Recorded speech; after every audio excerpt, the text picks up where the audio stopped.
Good evening. Good evening. I think my microphone's on, but I don't hear it. There it is. Can you hear me now? Kind of soft? I've never been known to have a soft voice. This is news for everybody. They were having feedback before, so maybe they reduced the volume of everything. So, good afternoon, good evening. It's 5:30, June 22nd, so I'll, call the meeting of the Local Comprehensive Planning Committee to order. And I have to read this notice of recording. Here we go. This meeting is being recorded and broadcast on Channel 18, and in accordance with Massachusetts General Law, Chapter 30A, Section 20, the committee must inquire whether anyone is taping this meeting and to please make their presence known. Anybody taping the meeting? Seeing none, I will ask for a motion for approval of minutes. I will so move. We have a motion. Sue seconds. Any changes? Nope. Okay. All those in favor signify by raising your hand. That's unanimous. Thank you. Motion passes. So first I want to thank everybody and anybody who's here who would like some. We have Wendy to thank for the sandwiches tonight. No, she didn't pay for them, but after her last meeting, she was in a meeting all day at our last meeting, and she didn't have time to have dinner, so we did arrange to have sandwiches for people who are working really hard and trying to get here on time. So you all qualify because you're here. So if you get hungry, please enjoy, and thank you to everybody who worked hard to make that happen. Ditto, yeah. Thank you. So first on the agenda, usually we're down at the table there, but we're up here because we have a lot of redlining to go through, and the staff thought it would be much easier for us, because we have screens here, so we don't have to keep doing this and that, to be reading the information here.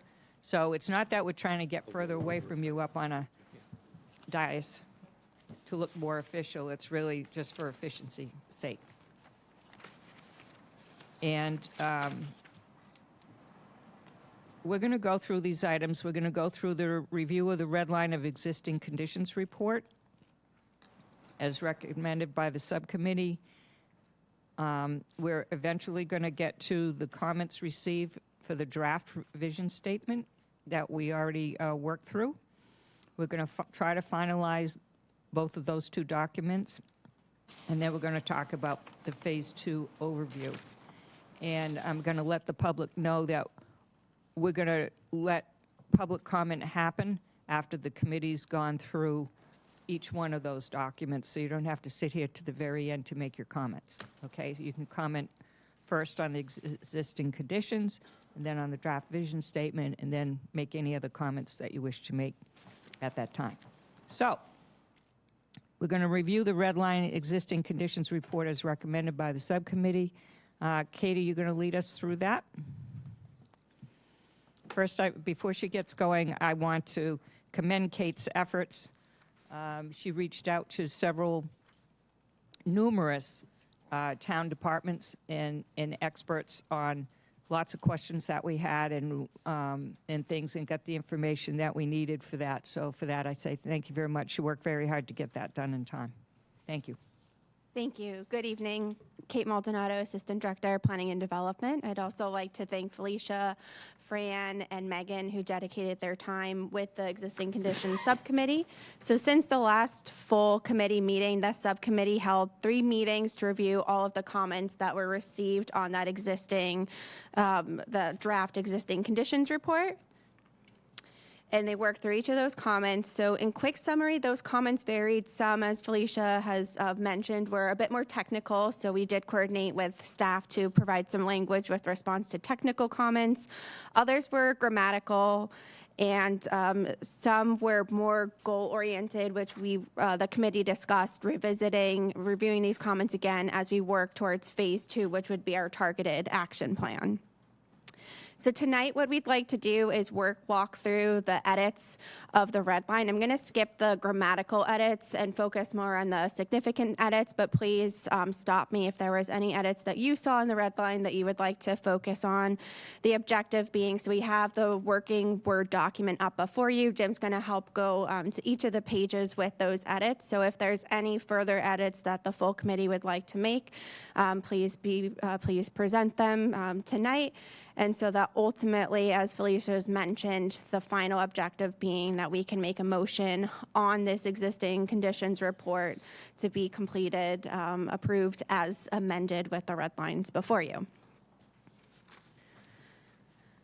So I'm going to go through each of, as I mentioned, the subjective edits, and I'll touch upon those that had public comment related to them and those that were brought up by the subcommittee. And hopefully you can see with the monitor before you, so you don't, as Felicia mentioned, don't have to look around. So does anybody from the public want some lights down so you can see the screens better, or is the visibility okay? I was at a meeting here last night where it was hard to see, so that's the only reason before we get going. Yeah, you don't need to see us, you just need the screen, so we'll see what we could do. I think they're up here, Elizabeth.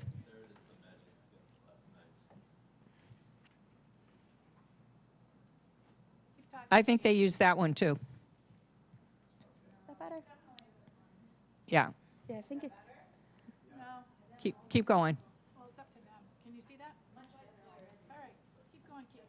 All right, so I'm going to describe what this Thank you, comment Kate, was. for your Thank patience. You, of course, and thank you, everyone, for your patience as we walk through these red lines. So the first comment, there was a public comment that was looking for language to be added. So this is our groundwater pollution section, language to be added on efforts associated with cleanup of PFAS at the airport. So this was more of a technical comment. The language that you see before you on the red line was coordinated between Katie Service, airport manager, and Dan Santos, the director of Public Works, to provide the language before you to provide more insight on PFAS cleanup at the airport.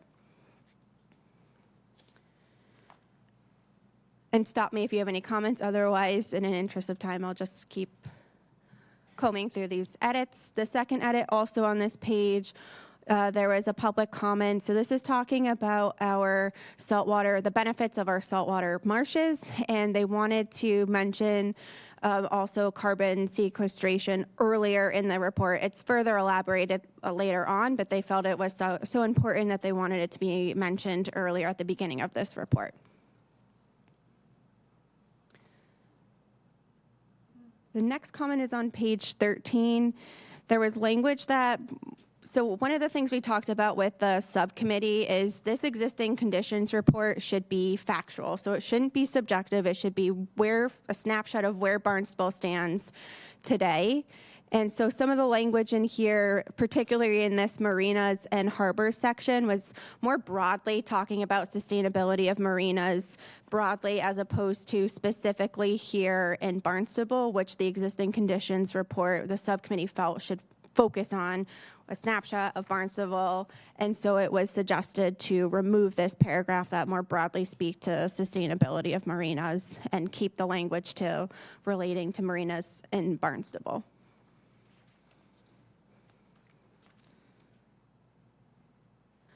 The next section that was updated was we received several comments on the offshore wind projects.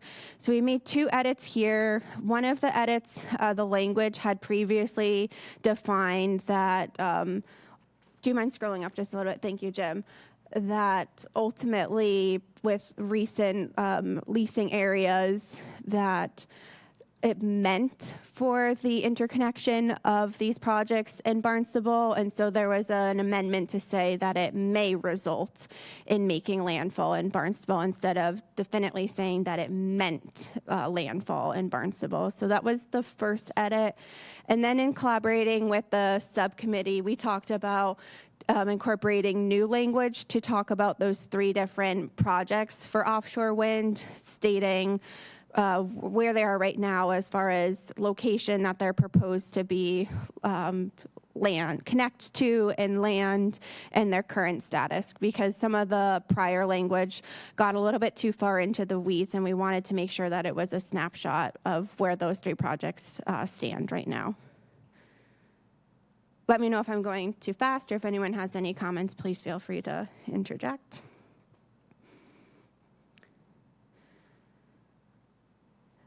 The next comment was in our wetland protection, wetland regulation section. And this was something that the subcommittee discussed. So the language is talking about our specific chapters for wetland protection regulations. And the subcommittee talked about possibly, and so this was in the associated 100-foot buffer from your wetlands, possibly adding further language on how those regulations may need to be amended in the future with regard to sea level rise.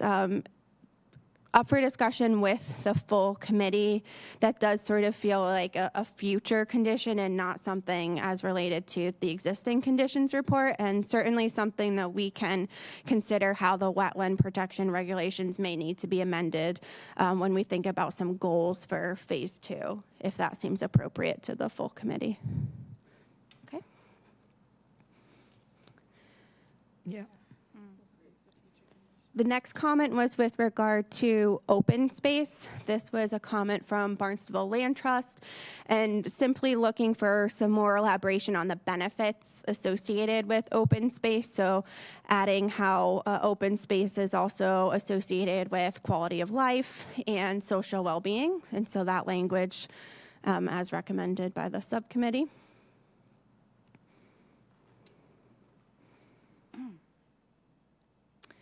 So this piece is to be completed. We received, so again, still in our open space and recreation section of the existing conditions report, we received several comments on our open space and recreation and seeking more data, specifically on a village level. So what we've proposed and discussed with the subcommittee, the chart that you see before you is actually from our 2018 open space and recreation plan. So GIS is just finishing this up now. So what we'll do is ultimately we will have that table updated. So that shows our protected open space and general broader open space data, and it'll be further defined by village. So you'll see all of that data plus how it breaks out per village, and then we'll tie in the associated acres and percentages accordingly based on that data. So GIS is just finishing that up, but we also feel that that would be a great resource as we continue to phase 2 and we think about targeted goals. We can see how open space is allocated per village.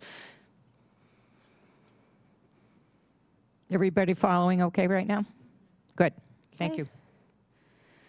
The next comment was with regard to Chapter 61. So this is potential, in quick summary, potential tax exemptions for properties based on you have to be in a certain acreage and type of land. But ultimately, if that land were to be converted to a non-Chapter 61 use, it was recommended that we incorporate language that in that case, the town would have first right of refusal.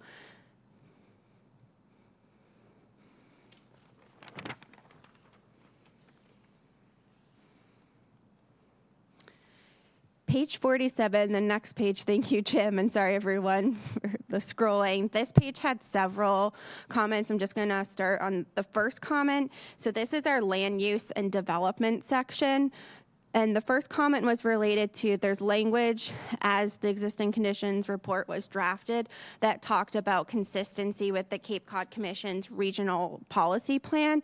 So in talking with the subcommittee, it was suggested to remove that sentence because we will further define how this plan relates with the regional policy plan when we craft an introduction for the overall local comprehensive plan, and also define with that language what are the benefits associated with consistency with the RPP. So we felt it shouldn't just be captured in the land use section or even the existing conditions, but as a standalone language that we can certainly work with the full committee to draft.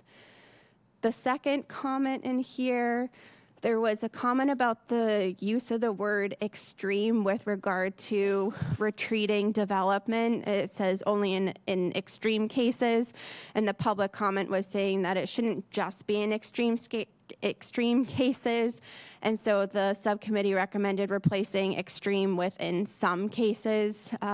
You would have to retreat development based on future planning challenges and such.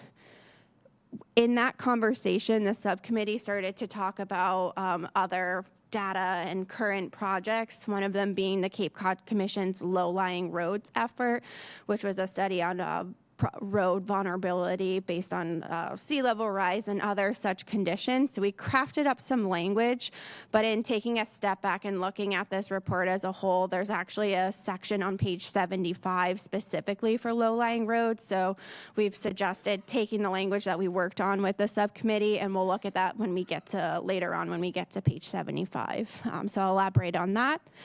And then the last comment on this page, as mentioned earlier, some of the language, we have to be careful. The existing conditions report should just be factual snapshot data of where Barnstable is now. There was some language that we received several comments that it was subjective. So when it's talking about how, quote unquote, fortunately, Barnstable has had, I can't read, sorry, the exact wording, but Barnstable has had success with land use policy. That is a subjective statement, and this existing conditions report should just say where we're at today and not make an opinion. So that language was suggested to be removed.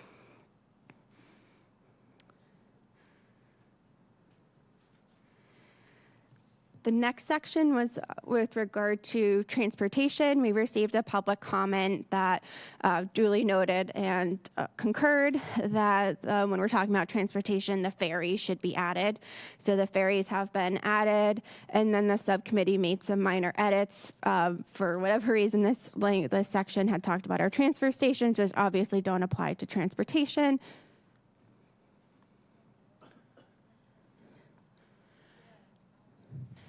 Kate, wait a minute. Can you go back, Jim, just to that paragraph? Wendy had a question. Go ahead. Sure. I didn't know if perhaps that should be referencing rail in the transportation section, since we have the railhead here in Barnstable. Yep, we can add some further link. So we added the transportation. I think it speaks more broadly to the transportation center, and then I know the subcommittee had sought language on the transportation's local and regional bus services, but maybe we can, I think it'd be a minor amendment to just add. I think maybe we should just add seasonal rail service. Yeah. Yeah. With a Cape Flyer.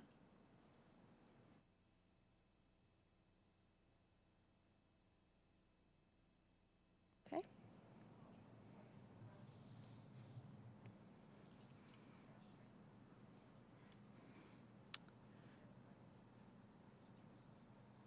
And Jim's adding that language live now, so we, thank you, Jim. Does the committee concur with the language that Jim has added?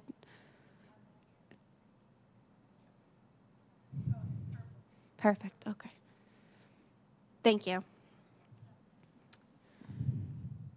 On page, let's see, 53, 54, this is with regard to our growth management ordinance. Some of the language, I think you may have skipped it, Jim. Sorry. 53, 54. Some of the language border was subjective when it talked about easy development. So that was removed, and then a little bit more clarification was added on the fact that ultimately adjustments could be made if there was excess permits in a calendar year.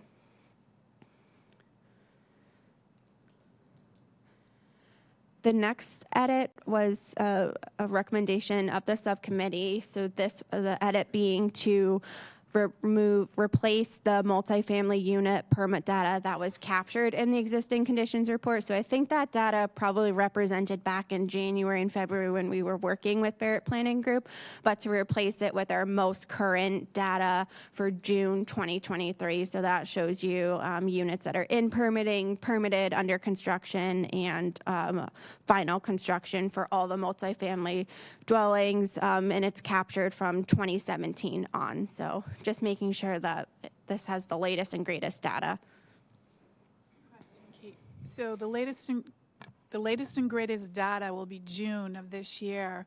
Do we have the chance to update it again further if this report comes out 9 months from now? If it's finalized by then, can we update it? Yeah, I don't see why we couldn't do that. I think as long, we've captured that it says June 2023, and then if we felt that we wanted, an amendment, just always making sure that we capture what the specific date is associated with it. Lindsay, you had a question? I would just have a suggestion to perhaps put these on 2 pages as opposed to 1, so you could read them, spread them out. Is this mic working? Okay. And we'll work on the final formatting with Barrett Planning Group to make sure that it is a clean, polished document.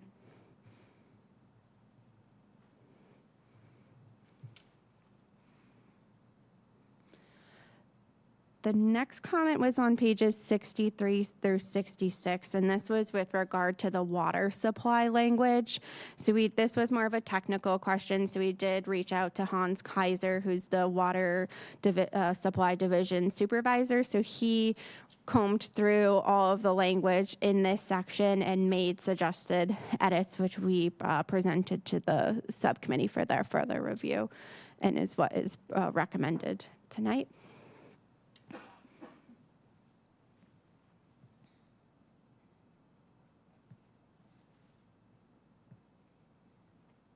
Any questions on this? This is an important section.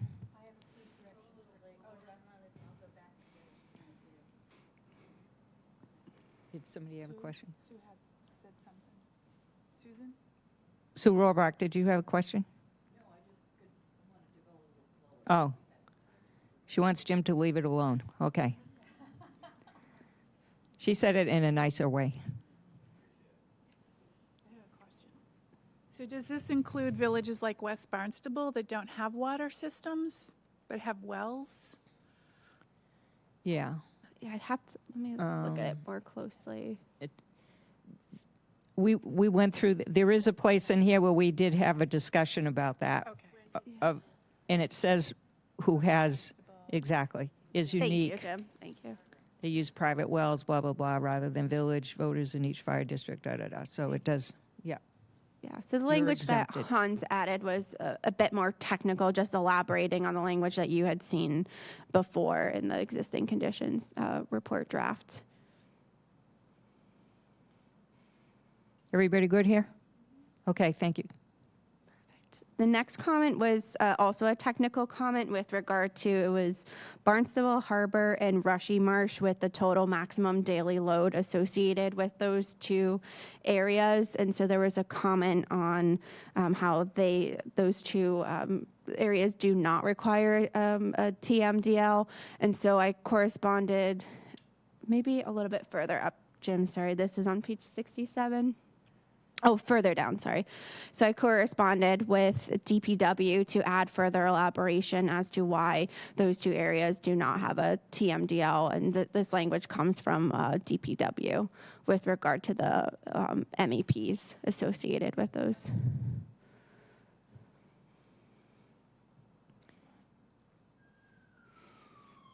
Everybody good? Okay.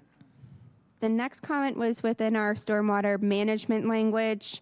They were looking, when talking about contaminations, to specifically add pet and wildlife waste. Believe it or not, we got that comment from several people from the public, yeah. And then on page 75, this is the section that already existed on low-lying roads. So we took the language that we worked through with the subcommittee previously and incorporated it here to further elaborate on what the low-lying roads project was, and to also define the top 5 priority roads established within that project. I apologize. Sue if you don't Rohrbach. mind. Yeah, thank you. Excuse me, while you're talking about the sea level rise in this. They can't hear you. Could you pull it down? While you're talking about sea level rise in this section, there was a section near the beginning which we kind of went through so fast that I didn't get to make a comment, but I think it was about regulations of some sort, and there was a section about sea level rise that was subjective that was removed.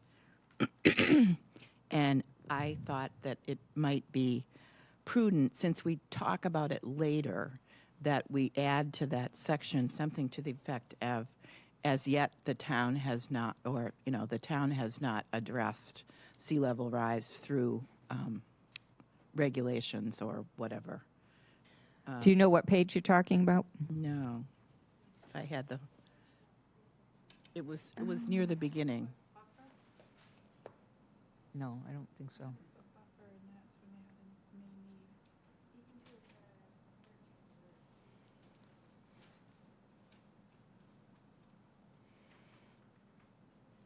No, I don't think that was it.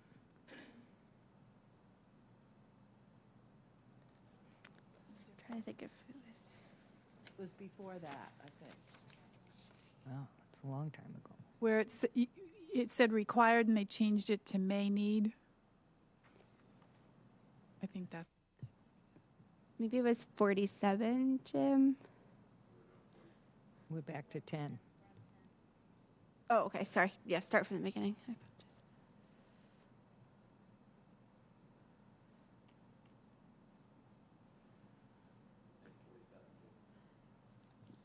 apologize. Possibly.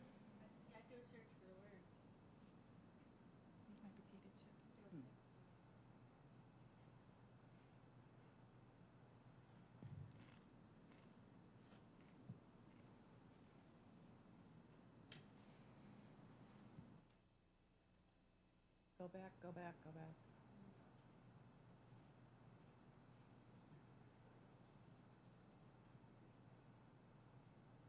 No. Okay. I don't know.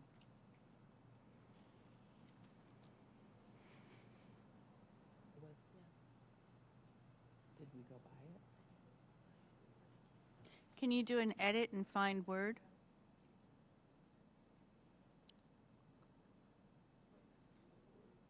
Yeah, put it on edit. I don't know if you're what program you're on, but on mine, if I go to edit, and then it says find, and then I can put in what I want.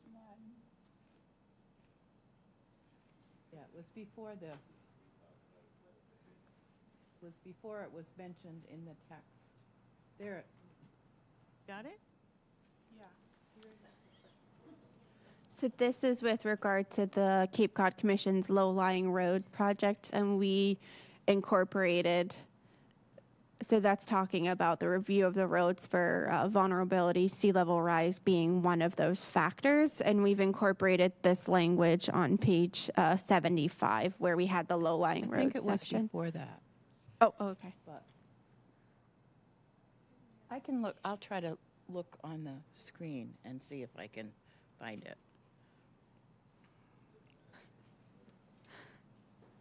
If I can see.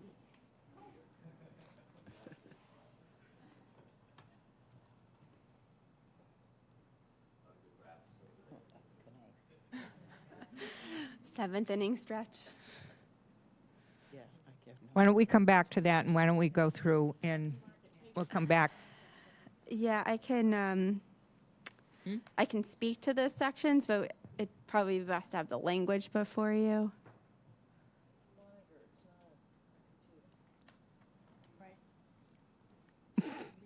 Just saying.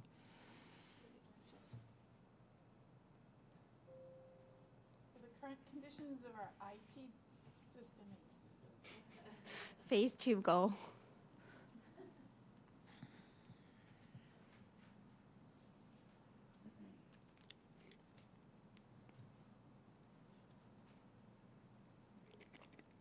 downloading this tool.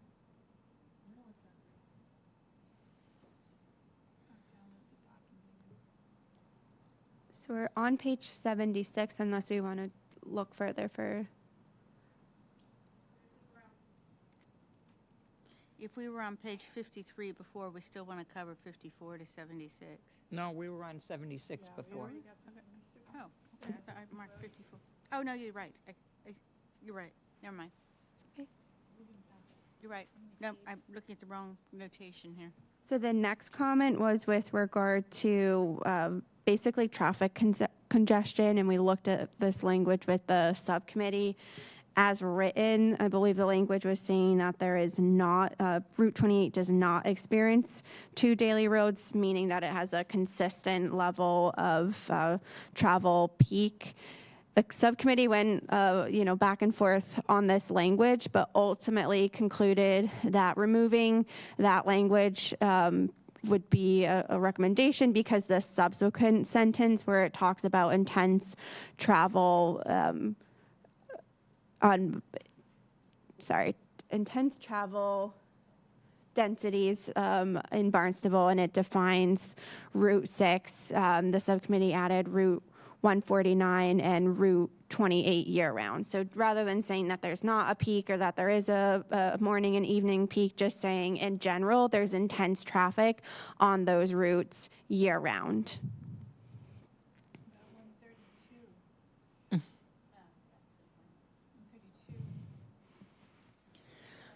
Does the committee want to add 132 to this list? And I would add 6A. Yes? And Route 6A. Some days, Say. yes, some days you can't get out of your driveway if the bridge is backed up. Well, that's weekend traffic. I mean, you know. Well, it doesn't say every day, every hour. Yes, it does. Thank you, Jim. Does Year-round. the committee concur with the additional language as written? I'm going to arm wrestle Felicia for 6A. I'm going to give heavy weight on that arm wrestling. I think 6A should be in there, to be honest. And I think Jim has added Route 6A, so. Thank you. The next comment, there was actually more of a question on the status of rail trail through Barnstable. So on page 82, we collaborated with Department of Public Works to provide current language for the status. So the rail trail will come from Yarmouth through Barnstable to Sandwich, and it's being achieved in 2 phases, phase 3 and phase 4. So we collaborated with DPW to provide an accurate capture of the status associated with those 2 phases. The report had an image for phase 4, but we've also suggested adding in an image for phase 3 so that you could see the proposed connections. Is this under transportation, Wendy, want to know? It's on bicycle and pedestrian infrastructure. Okay. Do you have Cape Cod pathways in there? I'm not sure. Since it's been expanded, I think since the last plan. It has. I know there's statistics for the length of certain sidewalks and such, but Yeah, I would look at Cape Cod pathways because it's a Here it is, right here. Cape-wide. Well, it says existing pathways. Make sure, Does it need to be branded? as long as it's in the count. Kate, will you check on that? Yep, And see, okay, certainly. thank you.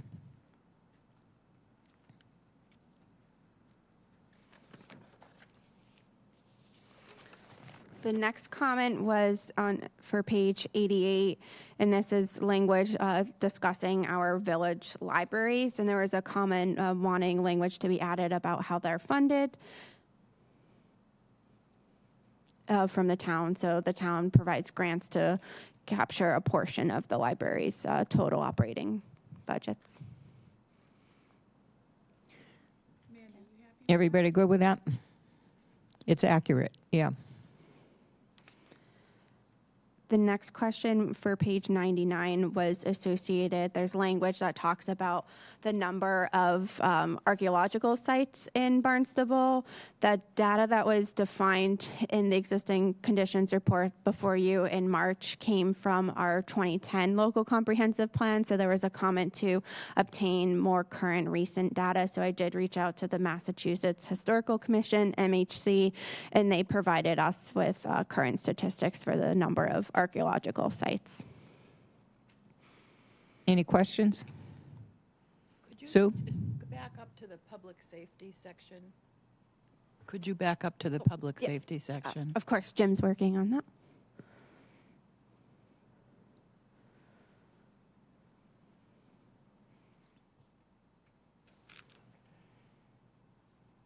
Can I ask a question while you're looking for that? In terms of the national designations, do we have the National Scenic Byway designation for 6A that was codified in 2019? I believe it was 2019. Cape Cod Commission and the Chamber worked on that for 6A from the canal to the Orleans Rotary. I can double check if that language is in there, and then if not, add it in. get And that I know far down. there's language on there's a whole language on our historic areas in town. I'm just wondering if we might want to add something, excuse me, that about the work with social service agencies. And On public safety? yeah, and on Main Street. Just because safety seemed to be such an important thing for people that answered the questionnaire. Yes, it was, you're right. Is there something further down the line that has safety? Or Unless, haven't gotten to unless yet? there's something somewhere else in social service or whatever, but. It looks like Jim's highlighting some language.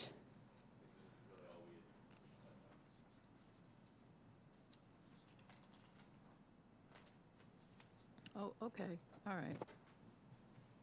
Yeah, Are you good with that? yeah, no, that's good. Okay. The next comment on page page 101, we received a public comment seeking data for a number of tear downs in historic areas. So we've incorporated a table that defines, so we have Old Kings Highway, Barnstable Historical Commission, and our Hyannis Main Street Waterfront Historic District Commission. This table defines all of the full demolition applications that were approved by those associated commissions, committees, dating back to 2010 when the prior LCP was crafted. Yeah. What it does not include, just for your information, we had a discussion on this. It doesn't include any buildings that just fell down and self-destructed, okay, because there was no application for that. Death by neglect. Excuse me? It's called death by neglect. Death by neglect, exactly. Does not include that, and we chose not to fight that battle and deal with that, because there's no way of knowing. Just, yeah, so Do we know how many applications there were? In other words, were there a number that were denied? yeah, we don't know that either. Yeah. As far as denied or approved, Meaning like 500 submitted and only 30 approved kind of thing? That kind of thing, yeah. Or, Yeah. 200 submitted and 177 approved. That would be an interesting statistic. Actually, these commissions keep records that they submit each year of how many are applications they have, and then how many are approved and how many are not. Oh, I'm sorry. Sorry, but I can't hear you. Sorry about that. I said at least with regard to the Hyannis Main Street waterfront, we do present to the town council every year a record of how many applications we have, how many were approved and how many were not approved. Of course, what it doesn't do is say on the ones that were approved if they were full demolition or whatever, but that would probably not be too terribly difficult to find, at least on ours, and I would have thought the other two are the same to get that information. I know we have Karen Heron dealing with our stuff. She does a fabulous job keeping a running tally. I would have thought most of them do. So that could be added. I would Does have thought. anybody think that's real important to have in a chart like this versus just the reality of this is actually what came down versus how many applied? I mean, under existing conditions? I mean, what other information would be, would it inform phase two, I guess, and in what capacity would it do that? Phase two being the actual plan? Or you're just curious? I'm kind of just curious, but Okay, maybe we'll get if you there was that a big information, but I'm not difference, so yeah. sure it needs to be in the existing conditions, okay? I mean, I don't think we want to point out the inefficiencies of a certain department necessarily unless it affects the future of the town. And I haven't heard any complaints. I think if it was a big problem, that we would have heard it from About it. some public comments somewhere, or somebody here would know about it, correct? Yeah, I would You be- would know I- about it yeah. if it was a big problem. Yeah, and I would actually, just to be clear, when I was saying that we kept a running tally, I think our staff does a fantastic job. Yeah, at I'm keeping sure that they all tally. do. Yeah. Okay, we're moving on. Thank you. Thank you. So the next comment was a comment that the subcommittee had in combing through the document, and there was a question for if we could seek any value for the number of vacationers who visit Barnstable. I did reach out to the Cape Cod Chamber as well as the Cape Cod Commission, and I wasn't able to get a value specific to Barnstable.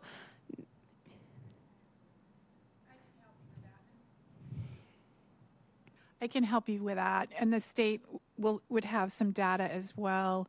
The Cape Cod Commission didn't have anything? They're working on it. Yeah. Unfortunately, a few staff are on vacation and such, so they said that they would respond as soon as possible. But if the committee felt that we wanted to add language on vacation. There's a dollar value to overnight stays, to international visitors, and to day trippers, and the most valuable are the international visitors because they stay longer, they spend more money. So that, I know it's available. I just don't have it memorized anymore. Okay. The next comment on page 126 was with regard to our Business Barnstable website. There is a public comment seeking data related to the use of that website. So we've incorporated language that talks about average amount of visitors to the website. And then we do have an email newsletter associated with that website, which I believe has over 1,000 subscribers. So this meets that comment to provide some more data on that website that we have, Business Barnstable.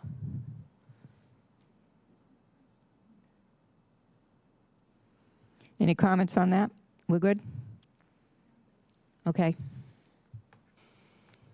The next comment was with regard to housing and specifically seasonal housing. So we did work, obtained some technical data in collaboration with our assessing department to determine the value of total housing units in Barnstable, as mentioned in the language excluding apartments, and then to try to get a value for seasonal housing in the most accurate way of those total units, how many receive residential exemption. And so it ultimately boiled down to, I think it was 50.8% of homes that may not be used year-round.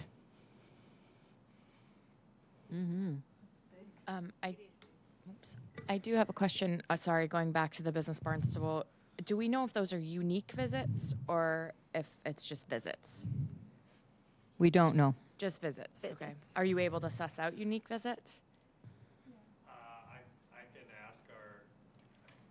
I just aim to annoy Kyle and make him do more work. Kyle Pedicini, Community and Economic Development Planner. I can ask. We had to ask our developer to get us those metrics, Yeah. but I can push him to see if we can get. I just feel drill like a little it's bit because further it down. could be the same person going there 4,000 times. Yeah, So you just don't know. I think a lot of those are probably me going to the page. Yeah, So right. that's fair. So yeah, we'll look into that. Okay. No, it's been there for a while. Oh, has it? The next comment was seeking language specific to short-term rentals. The language that you see before you is developed in coordination with our building department using host compliance to capture some values for the amount of units, both at peak. So we use peak for last summer, August 2022. And then we're also able to capture rough percentages per village from data from July of last summer. And then the subcommittee had requested some metrics associated with tax revenue for our short-term rentals. So we obtained values from our finance department. And that's funds collected to the town, the dollar amounts?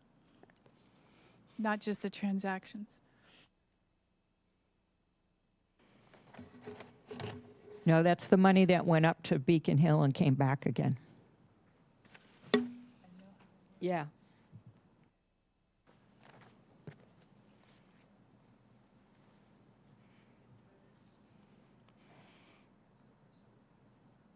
The next comment was on page 132. So this language was with regard to unit size and household size. There was some language here that, in reviewing it and based on the public comment that we received, was a bit subjective. So the language had said that there's a mismatch between the unit size and households. So the language has been amended to more factually state percentages associated with how many people living in the households and how many bedrooms associated. So removing the language saying that as a result, that meant that we need more studio and 1 bedroom and 2 bedroom units, and just stating the facts of percentages of units and household size. Yeah, I just want to let this committee know that there was a lot of discussion about this at the subcommittee, and I still don't like this language in here at all, to be honest with you, because I think we're making a value judgment about people who live in a, if you're 2 people and you have the 3-bedroom house, you're a bad person. That's kind of what it says. I mean, that's a terrible thing to say. So I don't even understand what the point is of this unit size and household size, to be honest with you. How would you change it? How would you? I wouldn't even put it in here. I mean, it does speak to affordability too. So if more people have to live in a house, because that's probably what they can afford or what they can find, because something's not available. I mean, But that's not what it says. But a sheer unit size and household size, without saying why that's good or bad, having that data is good for us to know. To me, it just indicated what kind of housing we have, and there was a signal that maybe we needed more diverse, right. But I didn't feel like it was a value judgment, or, there was no judgment on people who, I didn't read it that way. But. Well, read the last sentence. This discrepancy is more apparent among owner households. An estimated 70% of households are 1 or 2 people, while 81% of the owner-occupied units have at least 3 bedrooms. So Yeah, I don't think. one's an office, Yeah. one's for the grandkids when they come, one's, That's what it's not 6 bedrooms, it's not 12 bedrooms. I didn't see it as judgmental either. I thought it was more informative as to For what the purpose? breakdown is. It just, who's living here? So when we had Peter Francis come and do a demographic scan of the whole Cape, he said it was like this inordinate number of single-aged women living in a single-family home, because that's just kind of what happened to them. They maybe had a big family, and then what happened? They aged in place, and there were one person living in a house. Was probably more house than they needed. That was his value judgment, but his data was important for us. We said, oh, well, maybe, if we can provide other housing that's They don't have the option to go anywhere else because right, there they isn't can't move anywhere out. else. So this doesn't say that. This just says this is who's living where and what size house. Boom. It's what's dominant and what it indicates. It's indicative of what's needed. You okay over there? Okay. And what might be needed. I think it clarifies. So does that mean we're going to set policy to address this? Come on, that's not going to happen. I'm not saying set policy. So why is it here? Because it's data. Yes, it is. It's data. Okay, we'll see what happens on phase 2. Okay. We can always come back to it and say it wasn't helpful. Well, that was the last actual markup of the red line. So, Kate, can I suggest going back to a couple pages that I've and marked? certainly. And there was just really quickly, there was a few other comments that I just want to relay. I believe one of the committee members had a comment on the maps and the map section of the appendix of the plan. So I did coordinate with Barrett Planning Group. There's the same map is in 2 different sections, but that's because they have it in I think the natural and the built, but that was intentional. And then the zoning map, there were some edits that need to be made. So we've coordinated with Barrett Planning Group to make sure the zoning map is most up to date, reflecting our downtown Hyannis zoning, which was amended in March of this year. The subcommittee did talk about the placement of the maps and maybe shifting them to their respected sections, the natural, built, and community systems. But that's certainly an effort that we can consider when we go to combine this whole local comprehensive plan as a whole together. And the only other comment, I believe Felicia received an email from a member of the public with some language on the history of Hyannis. The subcommittee did talk about if we wanted to include history of the villages, that would be a subsequent effort that we can talk about, not tied with existing conditions, but maybe a separate chapter, not just for Hyannis, but for the other villages. So I just wanted to Like an relay addendum, yeah. that those items were discussed. And certainly, Felicia, if there's anything else that I missed that the subcommittee mentioned or talked about. No, I think that's pretty.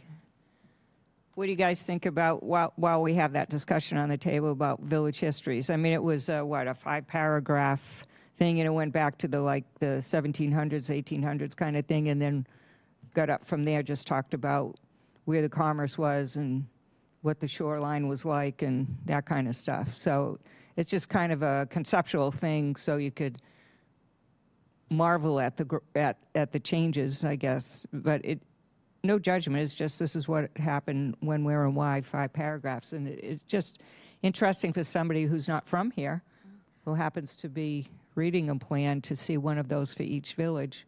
I like having those in there. I think it gives perspective on where we are now Yeah. and what has been accomplished. That's my. She said she likes doing that. It gives good perspective. It gives perspective. I do like having it, because having the perspective of where we are now and what has been achieved, and I'm just one voice, but that's my personal opinion, that the perspective is actually helpful. It also gives connection to this town as it began. So that's my opinion. So I like the idea, because I think that, all the villages are different, and they all developed differently, and it would be interesting to see that in one place. It also shows us how you just brought this to mind, they're all different, but it also shows us how we're different from other places in the country, and now also with their sameness. But what is unique to Cape Cod, in my opinion. Is everybody good with that, or you don't think it's doesn't hurt anything? Yeah. It adds. As long as that burdens Parts of them on culture. the staff It's 5 and paragraphs. bog us down. Yeah, no, we're not talking I think about we need chapters 7 in a book. paragraphs. Bob, I have 3 quickie things whenever we have a chance. I just want to say that I thought the committee did a good job. I think so too. I like the idea of the history too, but there's 2 things. I don't think it belongs in the statement of current conditions. It should be, I think, somewhere else, okay. because by definition, it's not a current condition.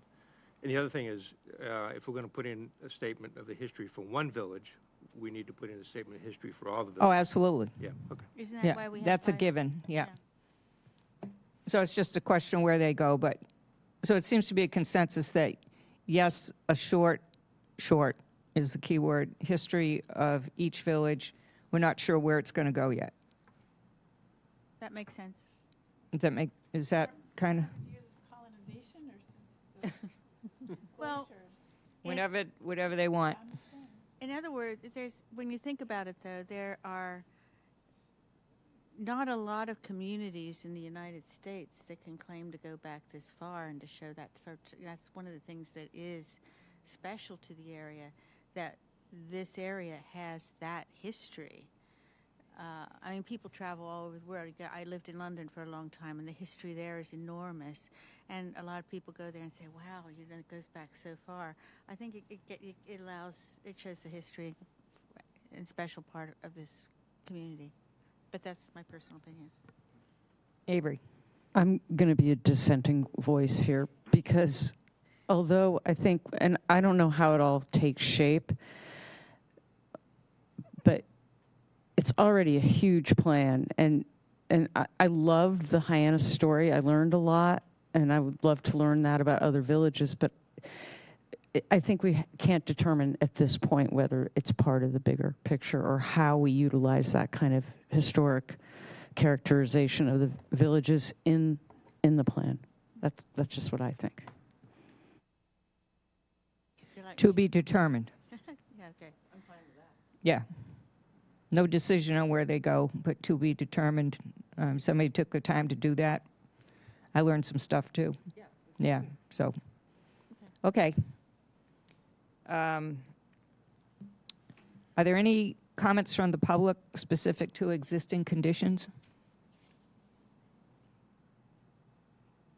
Nada? Seeing none?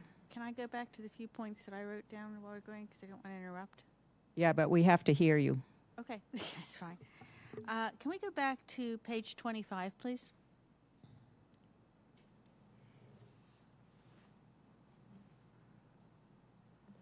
Let me find it. I think it's on the right-hand side.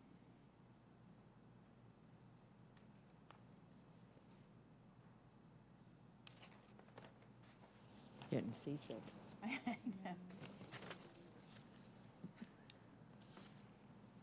Just dying to see what it is. Okay, so on the part that is red there, protection of the drinking supply, this is just me as a professional editor, drinking supply, drinking water supply, as well as health benefits associated with quality of life. It should usually be comma and social well-being. It can go either way, but technically, grammatically, it should be comma and social well-being. So if that's the best I can come up. 22. Other way.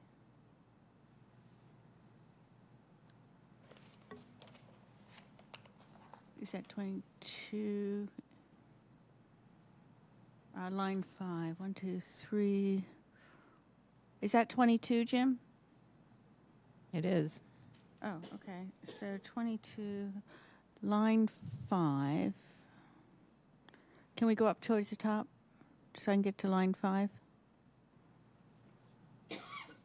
1, 2, 3, 4, 5. Okay, I'm not sure where it is. Okay, I'm going to leave it. And then page 16. If I can't find it, it's not super important.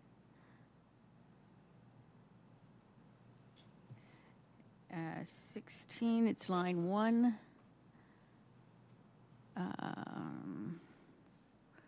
Offshore. So offshore should usually be hyphenated. I can't tell on this if it is or not. It is. It is. Okay, that's I just wanted to question. It was a bit. You all set? I am all set. All Told you right. They were very minor. So barring any other comments, no comments from the public, does the committee wish to, I think we should accept the red lines as we see here. And so we'll finalize, that in fact will finalize the existing conditions report. Yeah. Do you need a vote for that? Do you want a motion? Yes, I'm if we happy can to have a motion that, motion, and I'll right. certainly look into the Cape Cod Pathways National Byway vacationers, unique visits for Barnstable business website. But I think if we can have a motion to accept the red line as is. I'll make that motion to accept the red line. Second. Okay, we have a first and a second. Is there any other discussion? All those in favor? Aye. Aye. Aye. Anybody opposed? Abstain? Great, thank you. Thank you all for your time, and particularly the subcommittee. And yeah, thank you for the hard work of that subcommittee putting this together. Well, we had fun. Did you have sandwiches? We did not have sandwiches. Well, we might have. It was Zoom, so not sure. Okay, so next, Jim's going to help us with reviewing comments received for the draft vision statement. And you will note in the emails that we received that we had lots of very good comments come in from the public after we did our red line version. So take it away. Excellent. Thank you all. Jim Kupfer, Senior Planner, Planning and Development.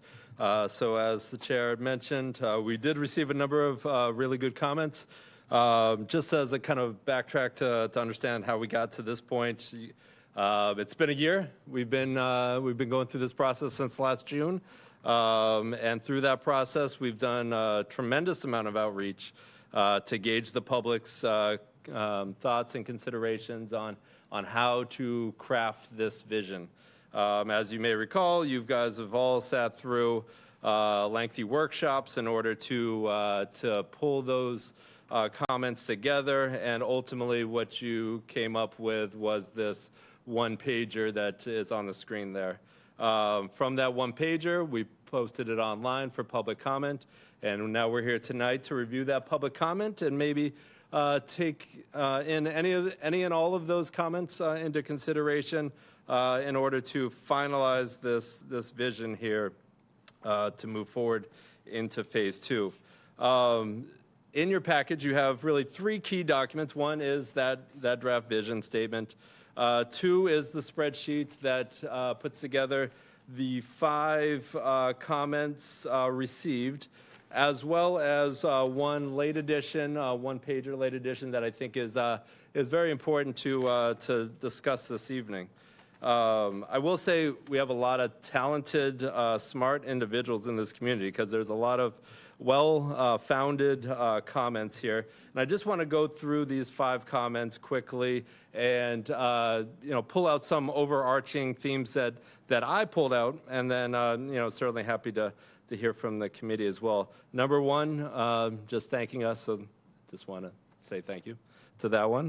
Number 2 is a little more refined. I want to call your attention to the second paragraph in the first line here, which really kind of pulls out kind of the overarching theme that not only this individual but some of these other comments point to. And the essence of the Cape and the town of Barnstable is its natural environment and the fragile balance of development and that environment. And, once this committee completed this vision, I actually pulled it up that next morning and I read through it, and I actually was a little surprised that it had a lot of underlying themes for natural resources and the environment. But in thinking through this after we heard these, or after we received these comments, the public sentiment was truly, open space, natural environment, water quality was time and time again that top priority. So I understand why this public comment has stated that this is kind of the essence of the vision, the key point of this vision here. It also reorganizes some of the bullets, and we can get into maybe organization in a moment. Talks about word choice, which I think, in my opinion, I think this committee has done a very good job of really thinking through each and every word, carefully. But, there's certainly some room for improvements. And again, I'll get to that in a moment.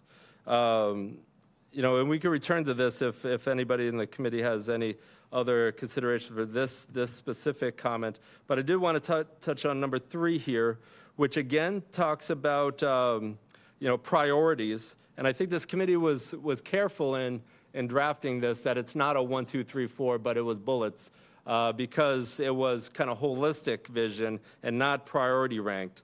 But as you'll see in the next section, number 4, which is on the back here, it talks about priorities again. And, this individual was a little concerned that the priority of this committee was that of local businesses and affordable housing, and not that of the natural resources.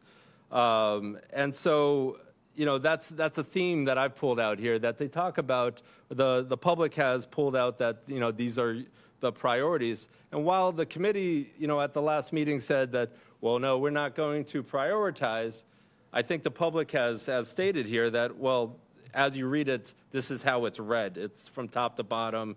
And so maybe the committee wants to consider some reorganization of these bullets to maybe move up some of the natural resources and water quality. Well, staying consistent that these aren't priorities, but recognizing that as it's read, it does read somewhat of a prioritization, at least to the public, to the reader of this document. And then lastly, the last comment talks about open space. And again, it's a priority for our community. And so with all that, those five comments had consistent themes to me about natural resources priorities, prioritizing these specific bullets. And that brings me to the next document, which is the red line version that was provided to us by a resident. And I think this is a fantastic red line, in my opinion. I love it, yeah. So I think, obviously, this committee has done a fantastic job of being thorough and thoughtful when crafting this language. So I thought it would be prudent, as this red line actually touches on pretty much everything that those other comments are touching on. It's almost like we coordinated this, but it just worked out this way. That maybe we could go line by line here or bullet by bullet here and just go through and see if there's things that this committee agrees with. In the first paragraph there, it adds the words restore, enhance, and protect our natural resources for future generations. Does the committee agree that those seem like some key language that could be added? Consensus, yes? Yes. Good job. So the first bullet here adds equitable, and it's up to the committee. I do know that you all had a robust conversation about that word equitable, and were strategic in how you placed it. So certainly leave it up to this committee if you want to include it. But I understand if we want to leave that out. Do we want to have that conversation again? Wendy? Equitable, when you put it next to the economy, that is very hard for us to control as a community. We can set the table, we can create equity in the opportunities, but we can't guarantee that the business person's going to do the equitable thing. I think because we've got equitable in the opening paragraph, I think we just let this. It was one of the few things I disagreed with this person's edit. So I would just say a diverse economy that supports living wages. That's pretty bold right there. I would And actually agree with support that. local business. So I don't know. I would actually agree with that, and Does anybody want to defend and equitable? Nada. And then the next line again adds restores, enhances, and protects the natural environment. It really expands on does not harm. Doesn't hurt. It reads well. What? It reads well. It reads does well. read well, It's yeah. proactive is a comment from Right. here. Yeah, it does read well, and actually they mean different things. Restores, enhances, partially restores, protects. So they're three different things. So I think they're okay. Consensus to accept? Yes? Yes. Okay. With that, yeah. Thank you. The next bullet, we add for all residents. I just assume that this represents for all residents, but if people it think goes it's without saying, but- necessary, For residents or nothing, or options, Year-round ended housing, options period. are just for residents, yes. oh, so there could be an interpretation here that this is for residents and not for short-term rentals or second homeowners. Is that the Good point? That's a good point. Yeah, Yeah. yeah. So you think it's I think implied anyway? I You don't think it's necessary? I think it's right. Anybody think it's necessary to put for all residents in? I don't think it's necessary, but I think it just kind of makes it a little bit more inclusive, and it doesn't hurt. Okay, you like it. Yeah. Can I weigh in? Sure. I think it actually does the opposite. Yeah. It suggests that we're going to protect people who are here, but not make things available for people who want to come here, Yes. not yet residents. Would also, I agree with you, but there's another thing to add on to that, is for year-round housing, but year-round housing, if it's, yeah, exactly what you were saying, but it doesn't really take in the coming into onto the Cape. Why don't we eliminate it? It's too confusing. I agree. Except that if you leave it out, then it's like, Can't hear you. except that if you leave it out, then it's like, for who?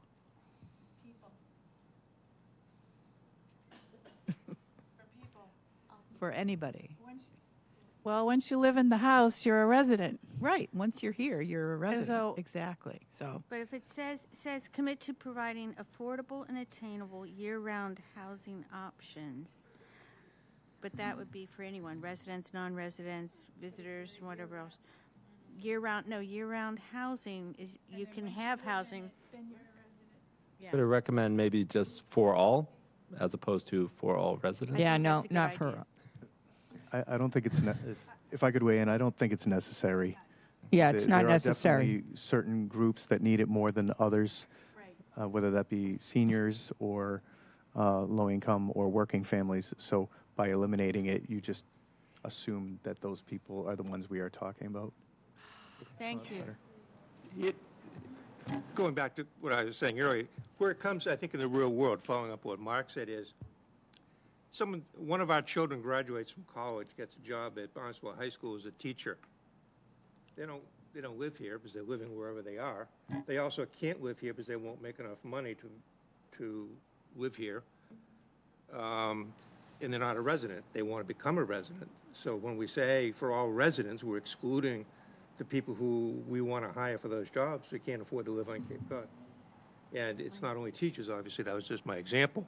But I think we've talked before about electricians and plumbers and carpenters and service workers and everybody else. Electricians make a lot more than teachers. They probably could afford to live here, just saying. Maybe they can, but you see my point, though. Yeah. I think it suggests Yeah. exclusion Yeah. as opposed to inclusion. Yes, I think that's a Yes, very fair and the point. key words here in the sentence are year-round anyway, so. Okay. Yeah, it means diversity. You need to put the word options in? No, that's in. It's already in. Next So bullet. what have we decided on this? We're not going to do for all residents. We're going to keep it as it's written. Doesn't hurt anything. All right, so the third bullet here, again, provide equitable access to high-quality education, healthcare, striking and human services and social services, and a healthy environment.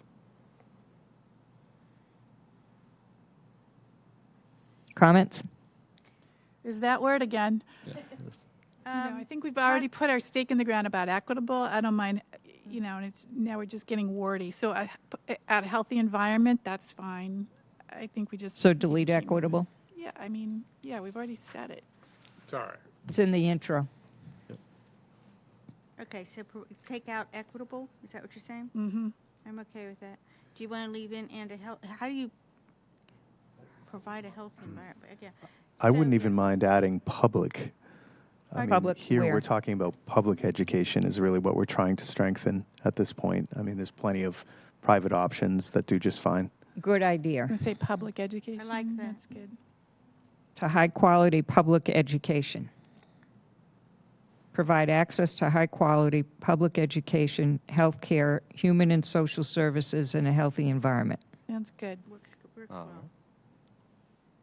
Yep. Excellent. Everybody good with that? I'm good with it.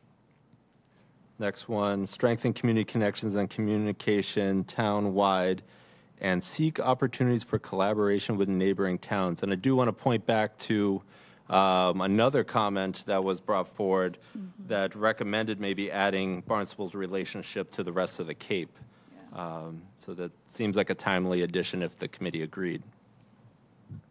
I like it. I like it. How about others? Yeah. Everybody's good with that? Collaborating towns? Yep. Neighboring towns? It's okay. Sounds good. Okay.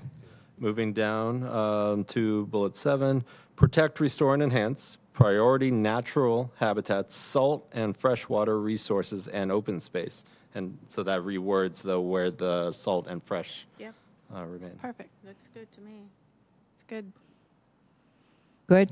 Yep. Okay. Excellent. Moving down to bullet 9, prepare and adapt to climate impacts, including sea level rise. Perfect. Yep. This person must be an English teacher. You guys good? Yeah. Good.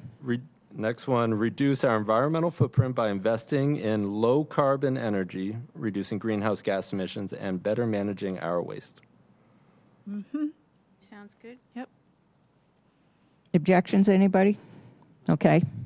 Build on our outstanding outdoor recreational opportunities and enhance access to open spaces while also ensuring no environmental harm as recommended by the Open Space and Recreation Plan.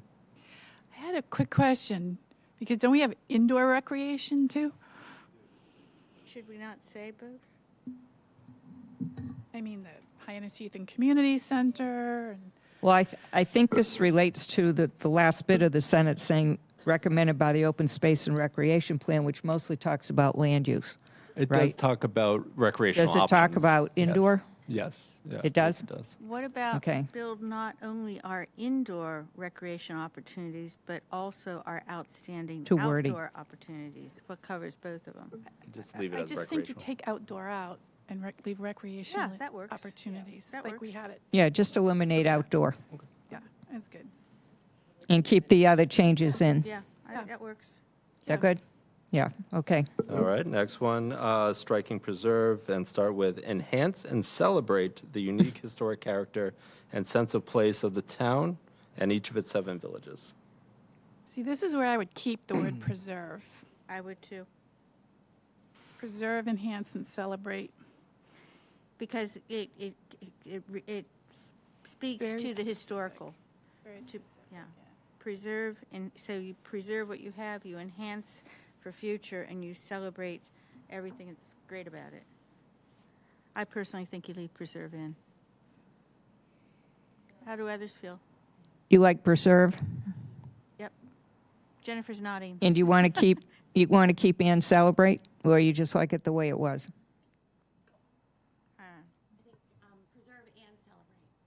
You like them both? Okay.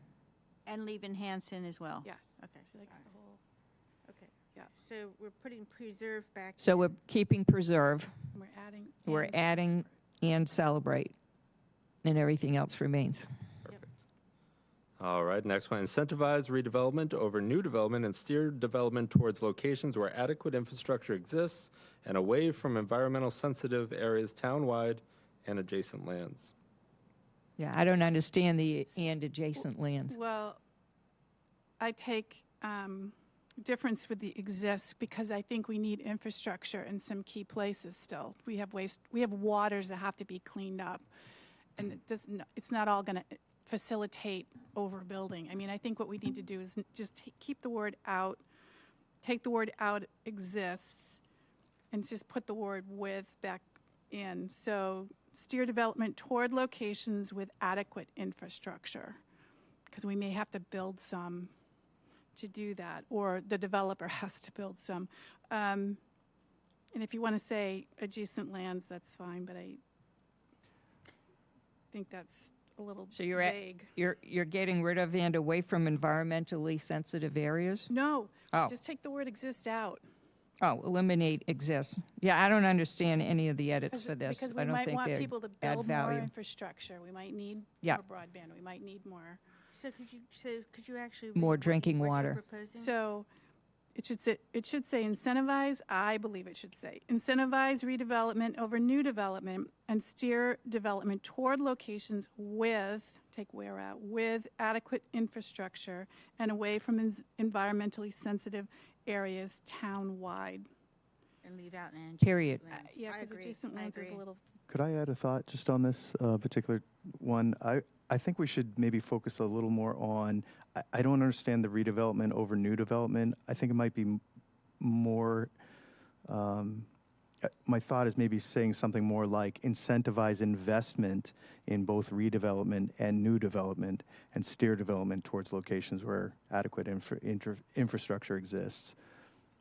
Both work. I do think it's important to keep redevelopment and new development in, but I think that's good. That does that too.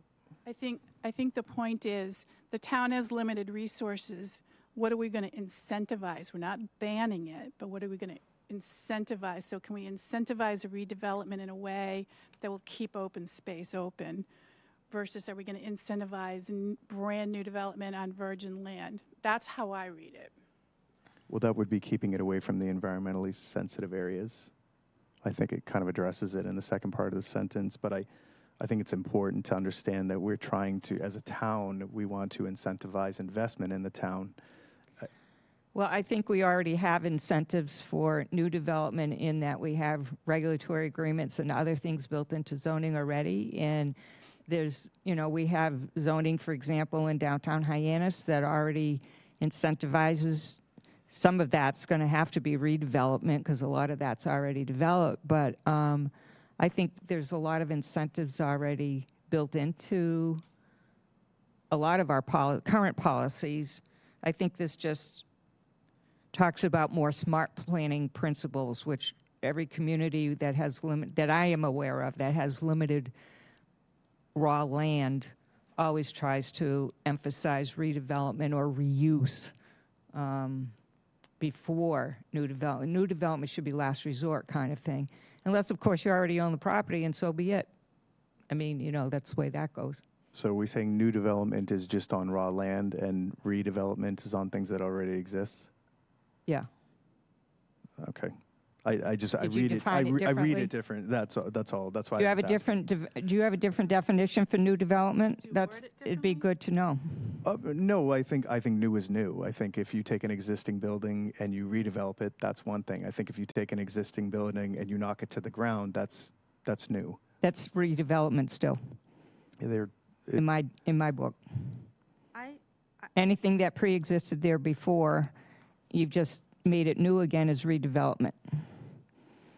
Knocking trees down, putting in new foundations, redoing the land is new development. Can I suggest taking the word over out and incentivize redevelopment and new development? No, you don't want to do that? No. Okay. Because we want both. Well, Well, Here we go again. I think it's, what does the town incentivize?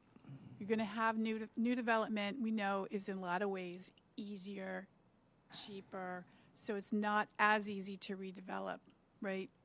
And it's maybe a little more expensive, so that's how I read it. We incentivize redevelopment. We're not saying nobody can develop anything new ever again. That's not what that says. No. Right. So your suggestion, Wendy, to say with that, where changes to with. Yep. So it's incentivize redevelopment over new development and steer development toward locations with adequate infrastructure and away from blah, blah, blah, town-wide period. Would it be more appropriate maybe just to focus on incentivizing redevelopment in areas that, I don't know how you'd word it exactly, but areas that are currently developed? how about incentivize redevelopment wherever possible? I think the key is infrastructure, because there are opportunities to develop in places. It's like infill development, but it might need some wastewater, and it might need broadband dropped, or it might need a bus stop. So we're going to try to steer stuff to that instead of saying, oh, we're going to send it way out into West Barnstable. I think not having a clear vision here on something that is overwhelmingly, if you include housing, one of the top priorities outside of environmental. I think you have to have a clearer vision on this particular. I don't have the wording for it, but I think it needs to be clearer as to what that might look like. Yeah, I mean, I think Felicia said the smart growth. It's like a smart growth ethos, right? So Yeah. I think that's what this is trying to get at, and this is how the wording that we came up with. I mean, the whole There's a better purpose way of to the say growth it. incentive zone, And then- which I know only affects one village, which is Hyannis downtown, not even the whole village, is to intensify development because the infrastructure existed here and keeping it away from areas that shouldn't be developed because of their environmental sensitivities. I mean, that's the whole point of a growth incentive zone. So the incentive to build here was that you didn't have to go through numerous boards, you only had to go through one, blah, blah, blah, okay? So that was the incentive to save time and money. And Maybe you pretty new much could ones. name your ticket. Alicia? Yeah. I know. I think part of the problem we're kind of talking around, because we're all saying the same thing. And I think the problem is there's two separate thoughts in this one sentence. Correct.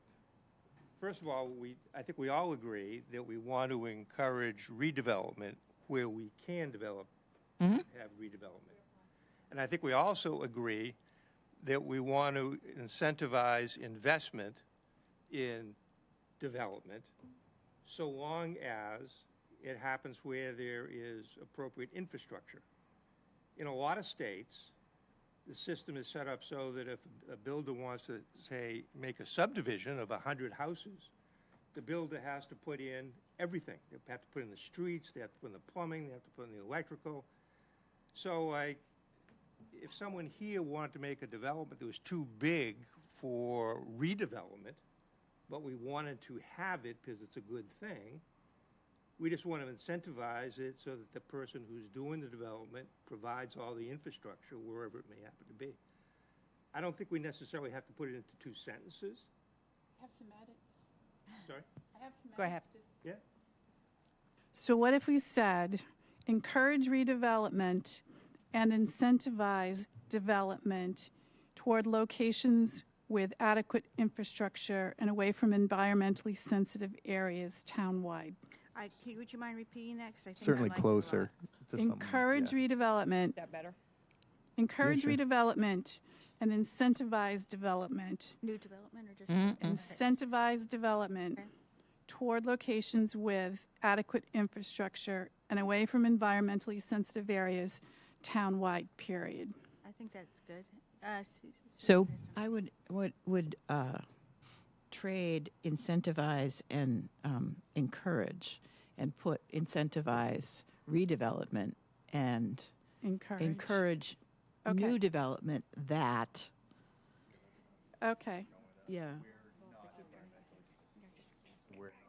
We're not environmentally sensitive, yeah, that sort of Yeah. goes the right direction. Or Yeah. encourage, So, Encouraging the encourage new new development in places to where it makes sense. locate Yeah, in yeah, yeah, yeah. areas that. so, so what I'm hearing is we would say, incentivize redevelopment and encourage development or new development. Great. Toward locations with adequate infrastructure and away from environmentally sensitive areas townwide. Yes, that makes more sense. Yeah, Yeah, I think that's, I like that. Nice job. Ditto. Okay. Got that, Jim? Got it. Thank you. Will you read it again? sure. I'm not buying it. Didn't we vote? Incentivize, Encourage development. I know. Next to each other that I can't really well, but you're encouraging it in locations where there's adequate infrastructure and it's away from environmentally sensitive areas. Would you be happy if we changed? It should be driven there or not encourage. I mean, it's almost like. It's a must. Mandated. Yeah. Yeah. New development happens with those conditions, not encourage. That's why the word, Avery, that's why the Encourage is too incentivize soft, more, she's incentivize saying. is more like a real thing. Encourage is sort of like, hey. So Avery, would you prefer the word, one of the encourage go to promote or something like that? No. Mandate. Mandate. No, Incentivize development. How about back to the word steer? That's a little stronger than. incentivize is a great word. I mean, is. that's a mean, great it's a word when thing. you're talking about what you're trying to do essentially without, tiptoeing around nice words is trying to draw money to the town, trying to draw investment to the town, Absolutely. to get the things that we need for the town and the people of the town. And incentivize is what you said earlier about new development is, Any development. okay, so then that's what we already have. Incentivize development over new development. I mean, Not over, though, we're just trying to. I So, think the intention was to encourage redevelopment first.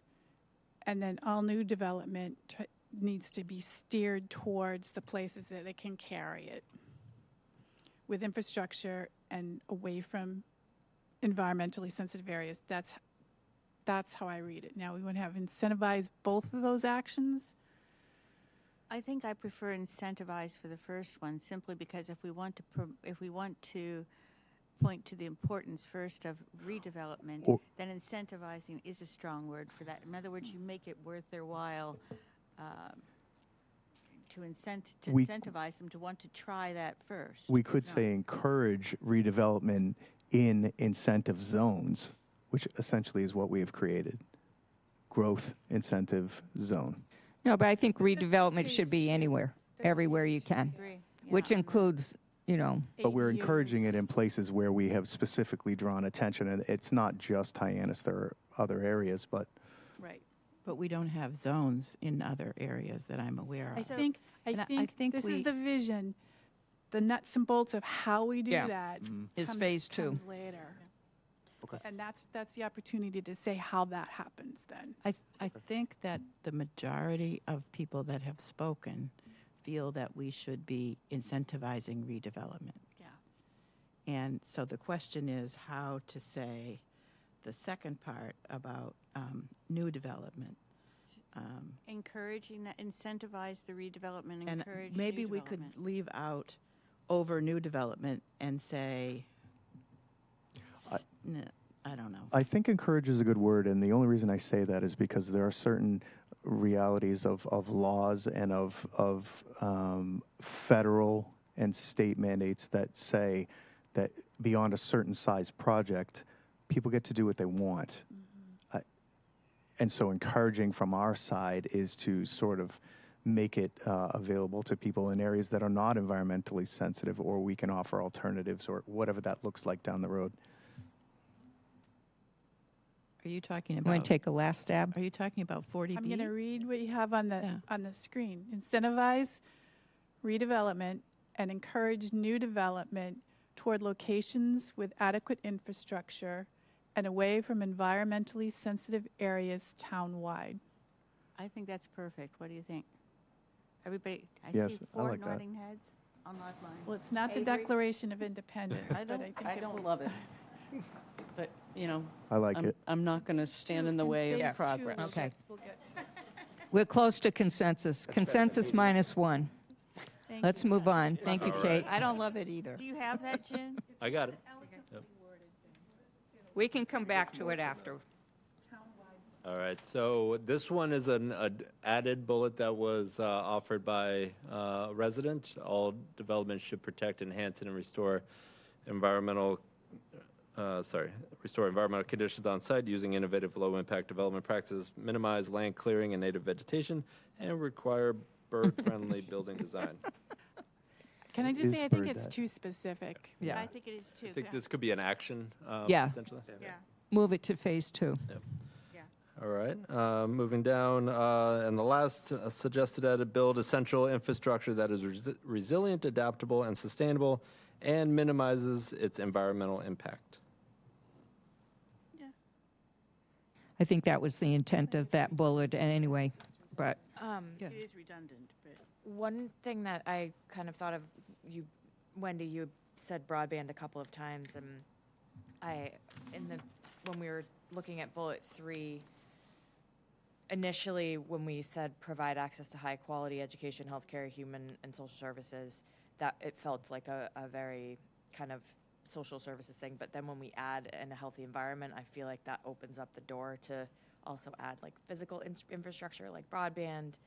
And I don't know, or do we feel like this Oh, good. bullet, like clean drinking water and things like that? Or do we feel like this bullet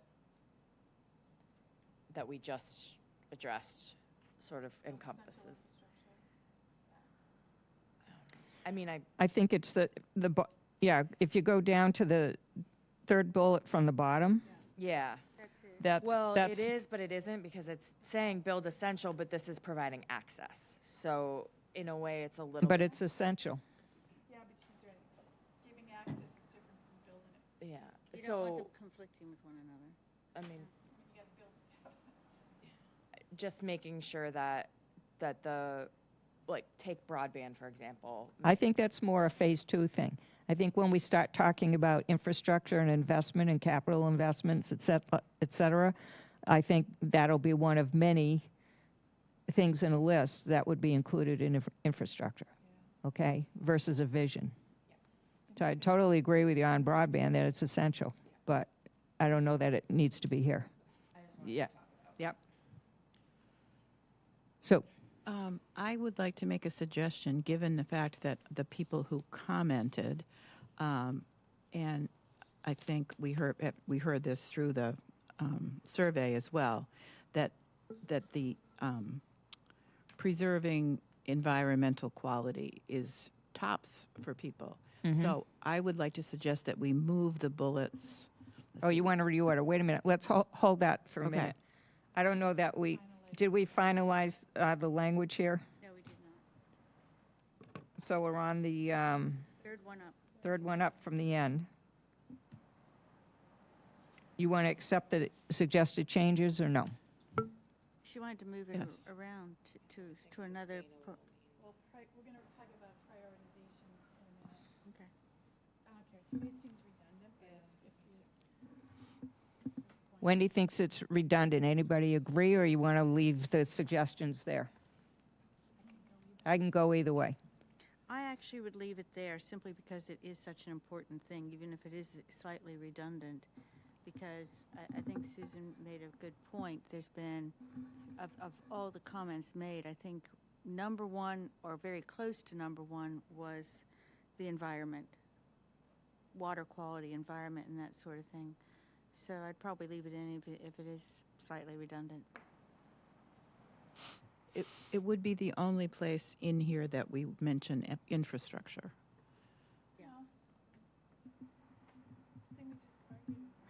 Yeah, I think we have a lot on But infrastructure, that was a actually. different type of infrastructure, was it not? Let me just throw something in. You know, when you build infrastructure, you can do it in an environmentally minimal way or an environmentally bad way. Mm-hmm. So I think putting the language in, minimizing it is not a bad thing. Okay, good idea. So we'll leave the comment there. Okay. Consensus? You all right with that? Okay. Do we want to address now or later where we prioritize it? Yeah, we're gonna, Jim has some, you have some thoughts on that? Yeah, absolutely. And actually, I think I'm going right down the same road Sue was going down. So that was from the public comments. That was the other takeaway is, you know, despite the fact that we weren't looking to prioritize, it somewhat reads as a priority. So I did want to offer some suggestions and certainly welcome the committee's input, but taking essentially bullets 7 through 12 is what I captured. So 7 through 12 and moving those up to the top. So just reordering, taking 7 through 12, tossing them up top and putting that back in order to start with, and we could certainly, you know, have a conversation from there. We'll see how Kate's cut and paste skills are. Did we want to take that 1/3 from the bottom and add it up there or not? You got it, Kate.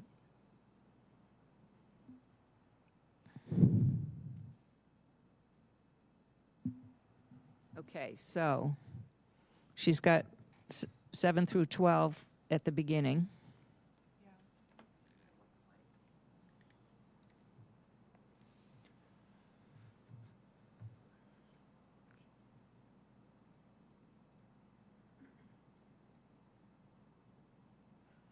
Mind scrolling down a little bit, Kate?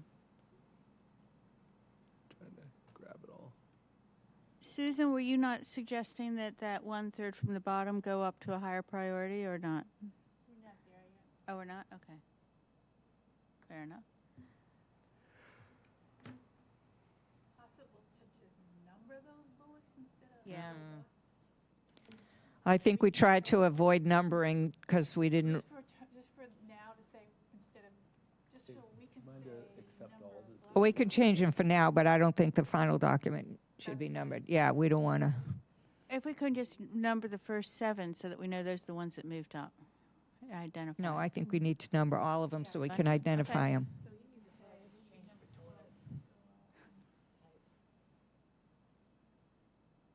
Yeah, There you go. lesson in Microsoft Word. Microsoft Word, I know. It was a good program. So let's do something different. What should the last few be? That's an interesting one. I think the last one that's on here should be the last one because I think that's correctly placed. So the last two should stay where they are? I didn't look at the second to the last, but the last one I think should. There was quite a Yes, bit the of last comment two. about transparency of local government, as I recall. There was. But I think they were questioning. I would say that each one of these, I mean, rose to the top in our public comment. There's a lot. That's how they've, I think, made it to this degree or this point. Is you know, these are really our top priorities. And I think that was that conversation you guys had last time was, here's our top priorities. We're not gonna, we're not listing them 1 to 17, but these all rose to the top in some manner. There are buckets, like number 10 might be nice, nestled down next to number 17 or 16. I like that suggestion. And then, the environmental ones, and then the economy and our housing could be in the middle, and then how we act as a town be the buckets.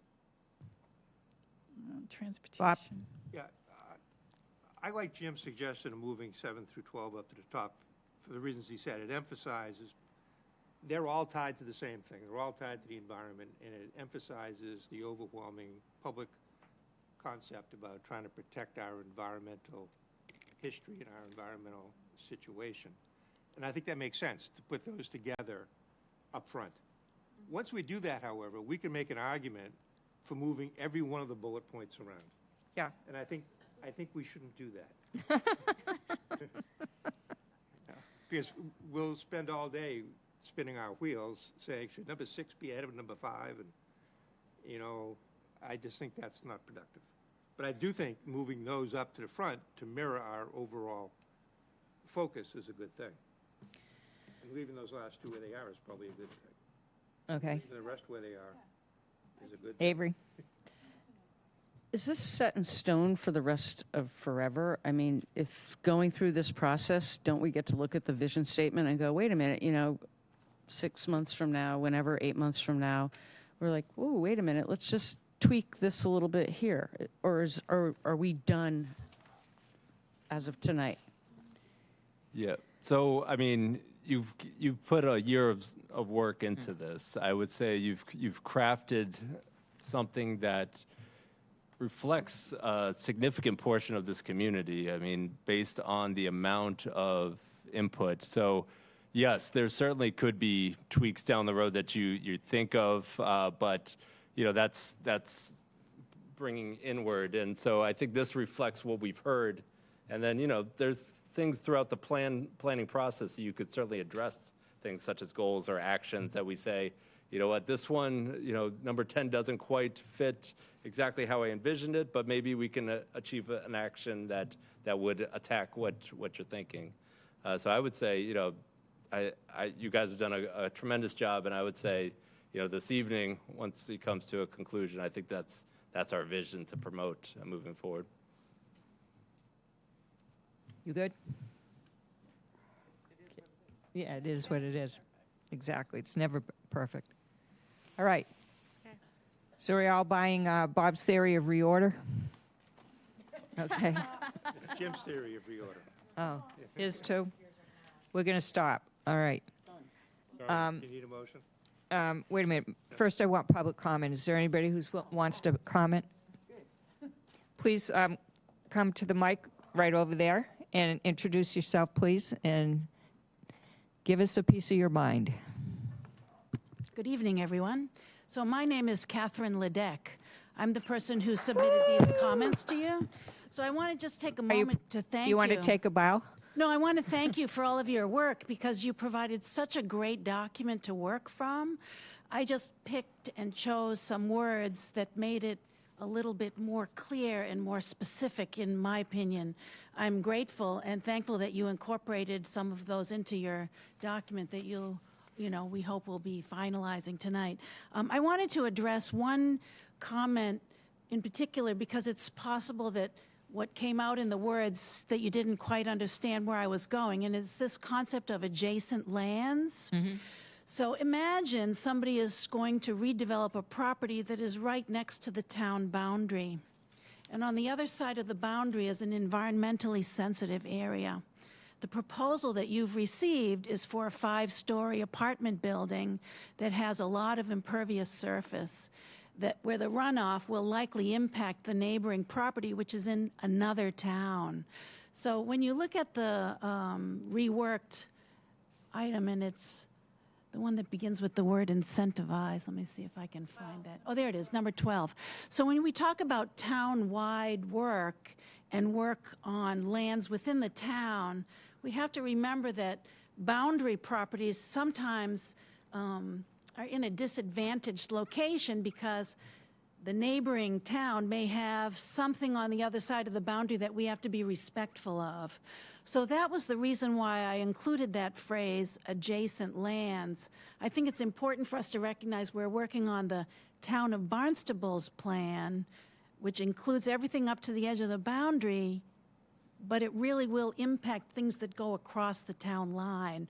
I don't quite know how to include that in the reworked statement here. I hope that you'll have a conversation about that. I think it's very important. You may have a waterway, perhaps, that's on the other side of the boundary. You really don't want to be impacting that. So that was really the reason why I brought that concept up. And, you know, in using track changes, maybe the words didn't come out exactly the way I wanted them, but I wanted to get it out there so that you could have that conversation.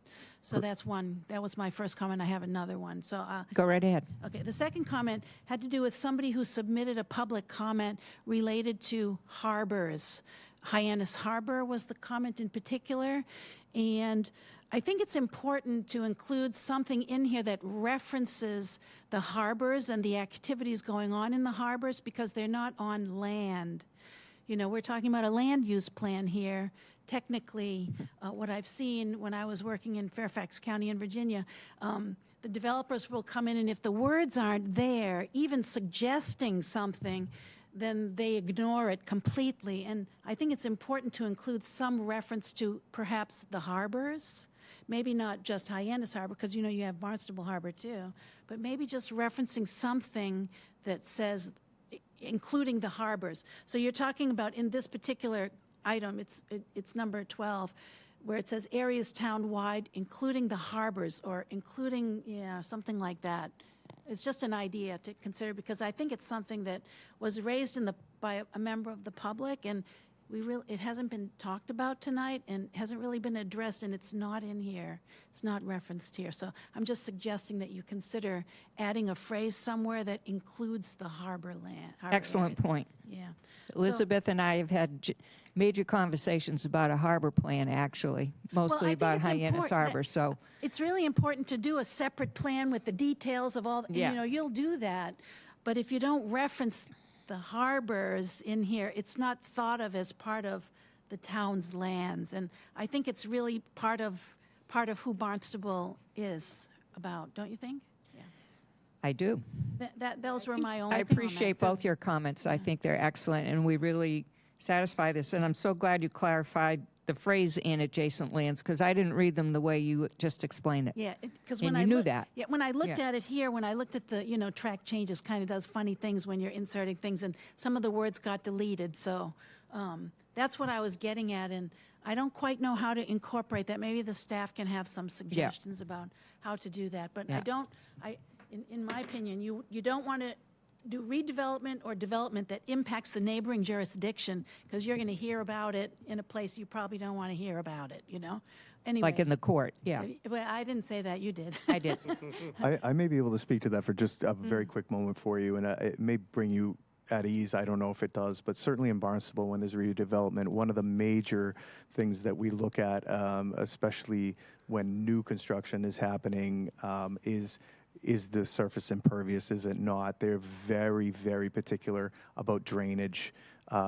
Many a dollar has been spent with engineering on pretty much every new project that I can think of where they want to know where is it directed, how is it going to be taken care of. So I think that is something that certainly the town is very aware of. So whether it happens to be on the edge or in the center of Hyannis, it really doesn't matter. They're usually pretty good about it. Yeah, thank you very much for sharing that. I still think it's important to consider. It's a good, Yeah, no, it's a thanks very much. valid Yeah. point. Okay, thank you very much for all of your work. You've done a fantastic job for all of us residents. Thank you very much. And thank you for taking the Thanks time with for your comments. wordsmithing, yeah. We could call you the AI bot for visions. Thank you. Do we want to go back Alicia, and we add could, something? we could address that second issue about harbors by making an adjustment in the first paragraph, Yeah. where it says protecting our natural resources, including all of our harbors. That would then apply to every bullet point that comes after that without having to try to insert it in various Yeah. bullet points.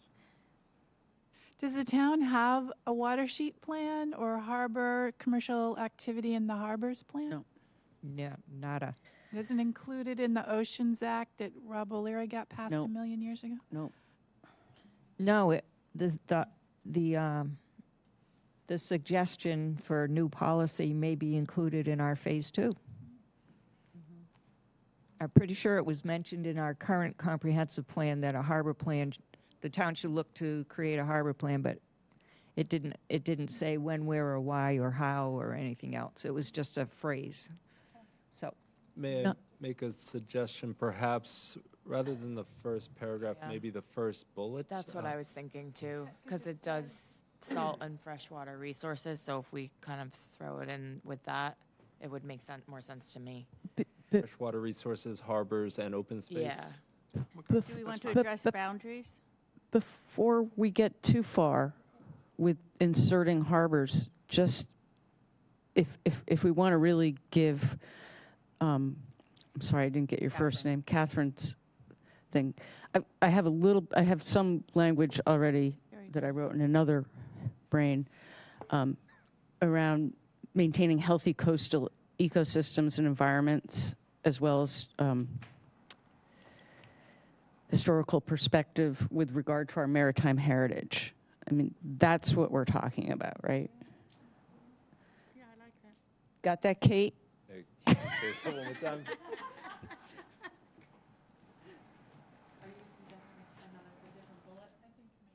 Yeah, I think maybe too. Avery, we're adding a bullet. Avery's adding a bullet. Yeah,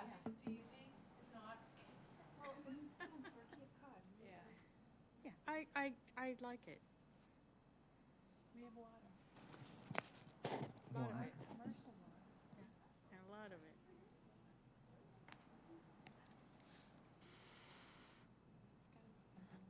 Regional policy plan speaks to that too. While Evie's writing her point, I need 2 minutes. Vote Help yes. yourself. You have to vote. Okay.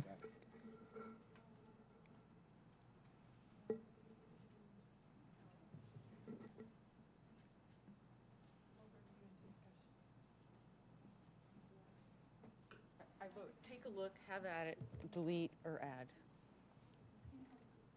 Develop a historic perspective, what's that mean? I can't read my monitor. Coastal ecosystem. Environment.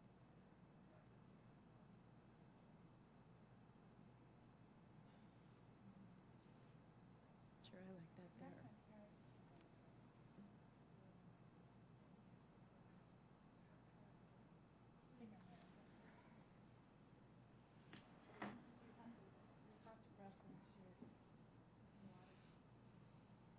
It could be coastal resources instead of ecosystem. Well, I don't think we need Could Avery, could you read your language that you had read to us? Not that. it's up there, number 2.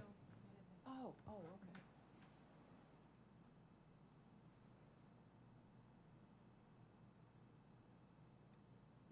I don't know that we need environment. Maintain a healthy coastal ecosystem, as well as develop a historical perspective with regard to our maritime heritage.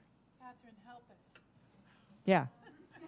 The only thing I would say in there is if we put coastal in, should we not just have a healthy ecosystem? Because it's No, not we want it just it's specific not to just harbors. It's coastal, and it's water that can be commercialized. Let me put it that way, right? Turn your mic on. All right. So I think we need to talk about the water that can be commercialized, the water that can be used to transact business, as well as the water that we can recreate on. We're really good about preserving our recreation, but we don't really have a plan for. So let's replace let's say, coastal ecosystems as well, and take out and environment and say as well as commercial Say harbors. Why don't we just say harbor maintain a healthy development plans. coastal ecosystem and, oh, you're not talking about harbors that way. Okay. Perhaps, Are you talking about harbors in an ecosystem format, or are you talking about them just as their own economy? It's both. Yeah. Sorry to point like that, but I would suggest that it's both, because you have commercial activities going on in the harbors, and you want those opportunities to continue or expand. At the same time, you want to protect the natural resources and environment that are there. I think it's both. Then you should probably stick with that then and say, you know, balance commercial concerns or balance commercial development with, or something along that lines.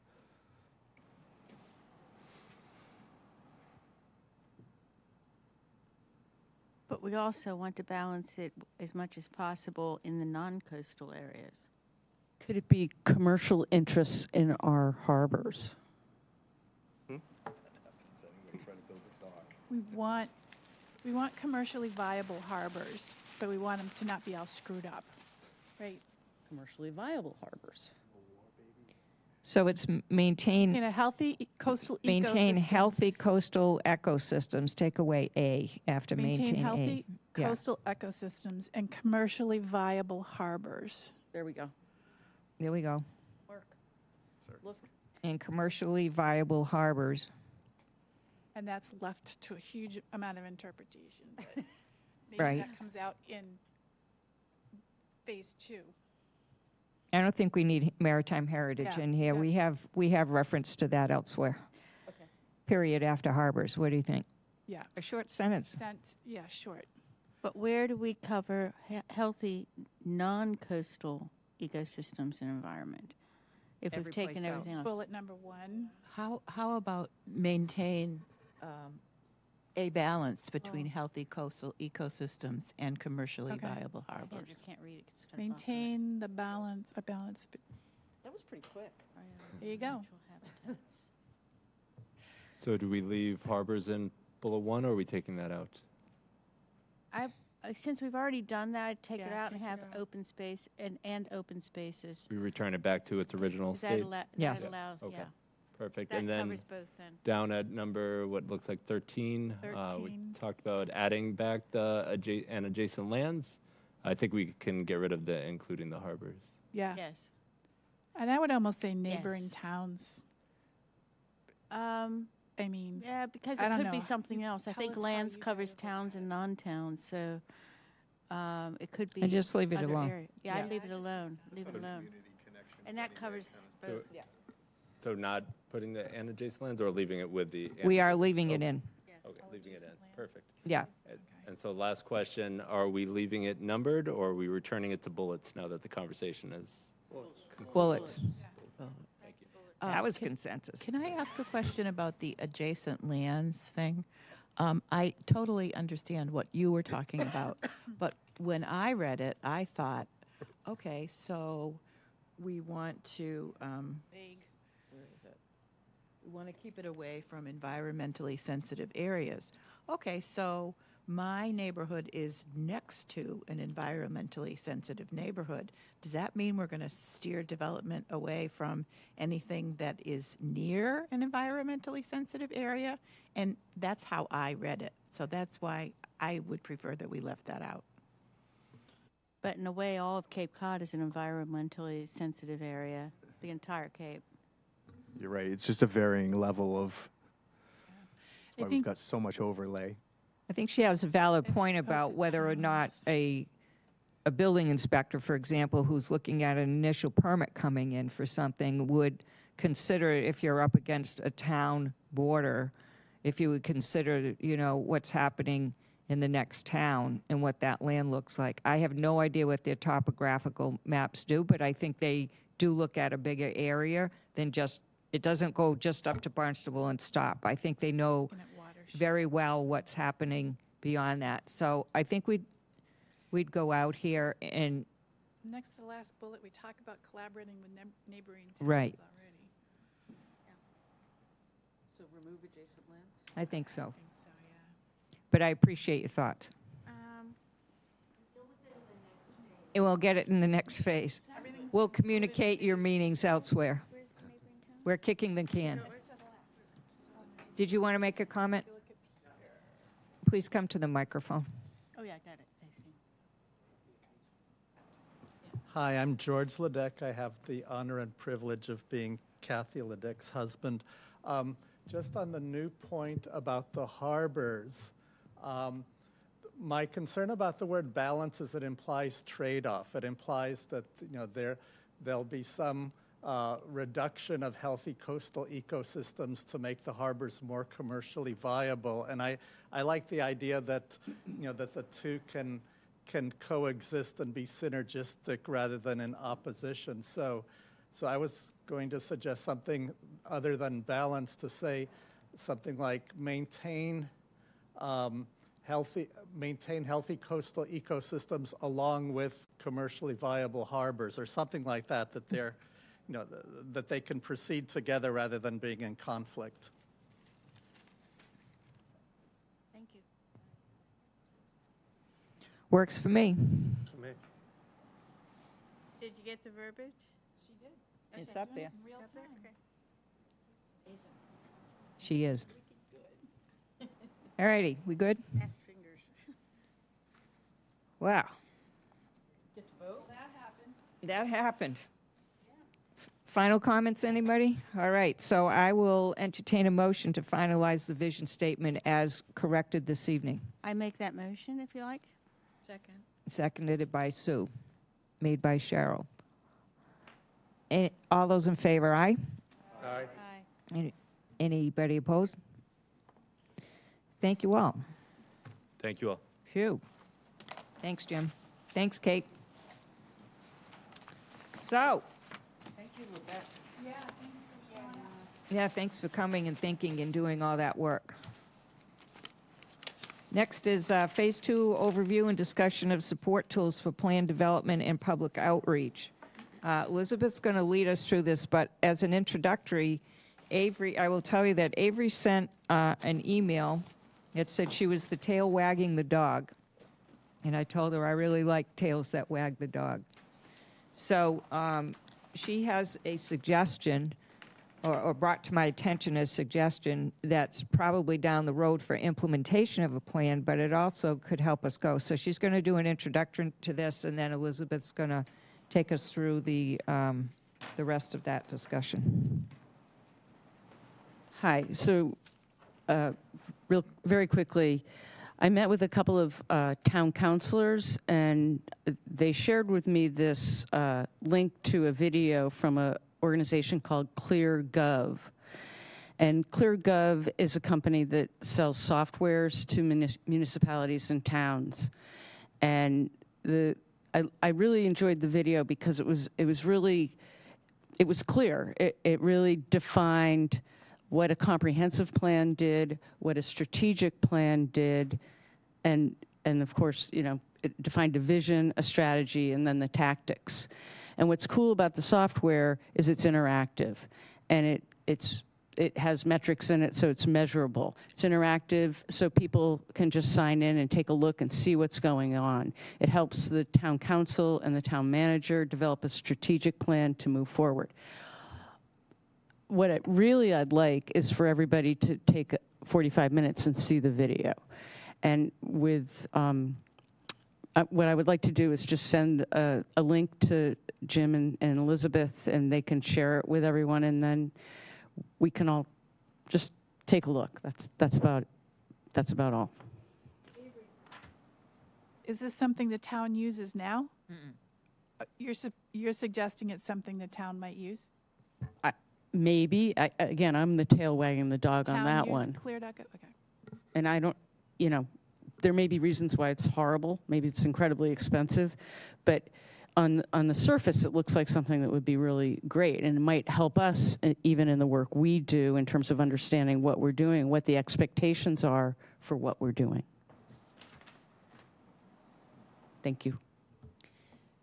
Yeah, I think the only thing that would be discouraging about it is if it was a full-time job for somebody to enter all the data on the plan so that it's all up to date for everybody else. But if it happens uniquely and inherently, then, you know, if it's something easy to maintain, what? Did you see the video? I only watched the first 10 minutes of it because I was called away.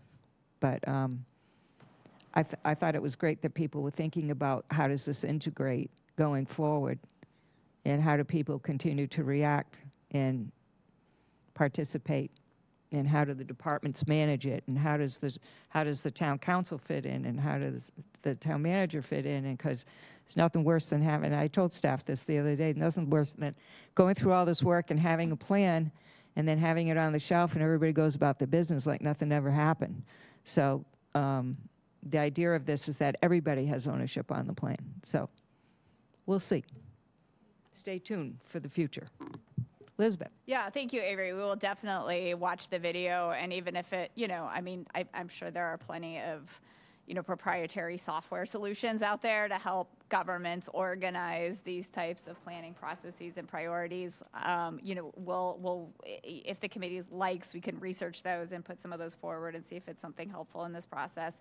But to Felicia's point, I think it's really important, you know, as we start to step through phase 2, and, you know, I think this is just a conversation really, again, to sort of keep looking forward and keep your wheels turning in terms of how we're going to craft process. But yeah, thinking about what our end outcomes and goals are relative to implementation as we walk through the process of setting goals, strategies, and actions, I think is really important and a great, you know, so a way sort of starting at the end it is a good way to walk through this. So I just did these slides, just a couple of notes to organize my thoughts. You know, we've talked a lot in the beginning about the required elements of a local comprehensive plan and how those are derived from the Cape Cod Commission's regulations and their guidance. We had a really good internal conversation about how similar those are. Actually, I think there's a lot of focus on sort of, you know, are we taking too much guidance from the commission? But, you know, we were looking at the elements of master plans that everybody in Massachusetts uses, and, you know, there's so much similarity here, and so we're trying not to be too focused necessarily on what's required from the commission, but what makes a great local comprehensive plan, and really use that as our guidance document. So, I mean, we've all read many local comprehensive plans and tried to figure out, you know, what are the best features of all of them, not just from Cape Cod, but from across Massachusetts. And so, of course, vision statement, and just like, I mean, you guys should be giving yourself like huge applause because we've checked out 2 major boxes tonight in this. Vision statement and existing conditions data was our phase 1. And, you know, I think it's important that you guys all recognize that, I mean, I think the work that everybody did in this first phase was above and beyond relative to public outreach, and a lot of that will continue to inform the next phases of this plan, which are of course goals, you know, largely focused on planning and land use, but obviously, as you can see by our vision statement, touching the many issues that inform or surround that. So, you know, our next step is really to think about, you know, how are these key challenges that have been identified, what are the key challenges that we've identified, and how will they be addressed? And, you know, the primary, I would consider one of the primary focal points of that challenge and of a master plan being a strategic land use planning map, a future land use map. So when we look at all of these visions that we just crafted and put them into action and think about them geographically, what do they look like on a map for the town of Barnstable, and how can we craft sort of a visual and a geographic guide to growth and development based on, you know, market data, based on build out, based on where is our infrastructure, based on, you know, where are our existing developed centers. And this was the strategic planning areas map that came out of the 2010 comprehensive plan. We hope to have a great consultant who will help guide us in updating this. And there are certainly different ways to approach this on a parcel by parcel basis or with fuzzy boundaries. So, you know, those are all of the things that I think we hope to walk through. I think there's been some great work done on this on a regional level, both through the commission, both through the collaboration that was done through Housing Assistance Corporation and APCC. So I think we have a lot of starting places for this, including what is in our local comprehensive plan. But, I just sort of, as we think about our products and our challenges for the next phase, certainly our future land use vision map becomes a primary one, and I think one that we probably start with, and maybe as we walk through the other issue areas continues to get refined, because we do have these other issue areas that we do need to address, both because they're updates to our current local comprehensive plan, as well as now we're asked through the update to the Cape Cod Commission's regional policy plan to address them. And you all know those come in 3 buckets: natural, built, and community systems. We've talked about, and I've gotten feedback from the committee, that it really makes perhaps more sense to use the structure that's in our 2010 local comprehensive plan and update that. This isn't a new plan. This is an update to the plan. There's a lot of great information and goals and strategies in our local comprehensive plan. So sort of thinking about taking those issue areas that are in the Cape Cod Commission plan and sort of fitting them within the boundaries of our current local comprehensive plan. So of course that would be sort of a section on land use, a section on natural resources that deals with water, open space, and now climate, filling in things that are missing. Facilities and infrastructure, transportation, capital facilities, energy and waste, economic development sort of stands alone.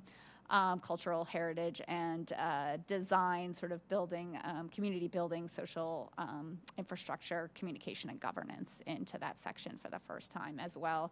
And then, of course, housing and integrating the update to our housing production plan, which we've sort of put on hold to allow this process to catch up, because housing, growth, and land use and economic development all go together. So putting those all together in those separate sections and, really approaching this through the idea of trying to, as Felicia said, integrate department heads who are in each one of these areas into these conversations. So you're hearing from town staff with a lot of experience in terms of what are their needs and their challenges that we're facing.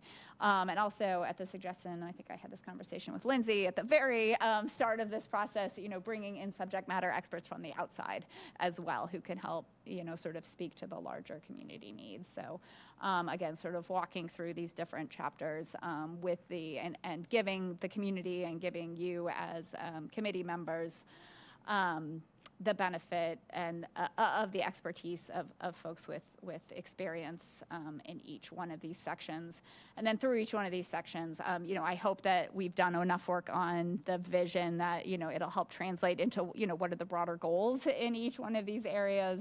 But really, answering the question, what are the challenges that we're trying to solve? And then, what are the actions that we're going to take to solve those? And, the commission lays out for us some nice examples of what those actions can be, whether it's changes to zoning or different budget priorities. And, that's where I think it's very helpful sort of in the conversation that Avery brought up to think about, how do we want our community to use this plan? How does it integrate with the strategic plan that our town council does every year? How does it integrate with updates to our other planning documents? How does it integrate with our capital plan and our budget? So again, really thinking about those things as we walk through these action items, because while I think the last plan was certainly comprehensive, we ended up with an action plan that was a lot. And so I think, one of the reasons why we didn't see as much I think we saw that plan sit on the shelf too much was because I think they tried to touch everything instead of trying to identify the priorities. I've seen comprehensive plans where the action plan is a page. I think there's probably a balance between our 350 actions and a page of actions, but just, again, really trying to be thoughtful about what we want to see as the project. And then again, really building on Avery's comments, how are we going to measure our success? Because we as staff members, certainly see this as a big effort to create the local comprehensive plan, but it's something that we also want to make sure that we are giving continuous attention to, again, as we, as other bodies, do annual planning, as we put together an annual work plan and budget requests, what performance measures can we use going forward. And, these are some of the ones that, the commission sort of puts forward. But what are those metrics and how do we keep track of those metrics? We've talked a lot at planning board about things like housing metrics and, how are we measuring progress? Where do we need to adapt? What other things should be prioritized and put to the table? But for us, we think it's really important to make sure that, again, we're not just setting actions, but we have a system in place that we can commit to and that we can keep that'll show annual performance measures as well. So the LCP ultimately has to be voted by the town council. We would love to talk to this committee about sort of coming into the town council at one of their July or August meetings for sort of an interim update to present the work that you've done to them. Certainly not for final vote, but I think what we just went through was a huge accomplishment. So I really do think that some members of the committee should present sort of an interim phase 1 update to council with the idea. So council did approve supplemental appropriation for phase 2 of the plan at their last meeting.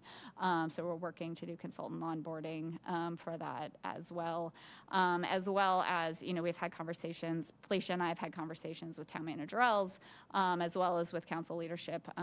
Certainly we have, and we talked about this a little last time about, sort of what voices are we continuing to miss on this committee? Certainly, we thank Carlos Barbosa for his service, but his resignation does leave a gap here, and how can we fill that gap in between phase 1 and phase 2? So that's what we will be working on as staff over the summer. Again, with the hope that we can have a presentation to council. We can look at committee member, sort of if we need additional committee members, and then consultant onboarding for phase 2.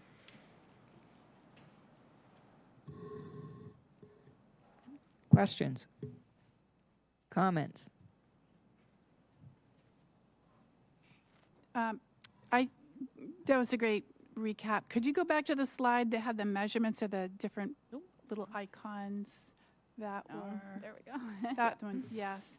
I think transportation seems to be one that we would want to look at too. Yeah. I mean, even if it's just EV connections and. Absolutely. I will be honest, I'm not really sure where these came from.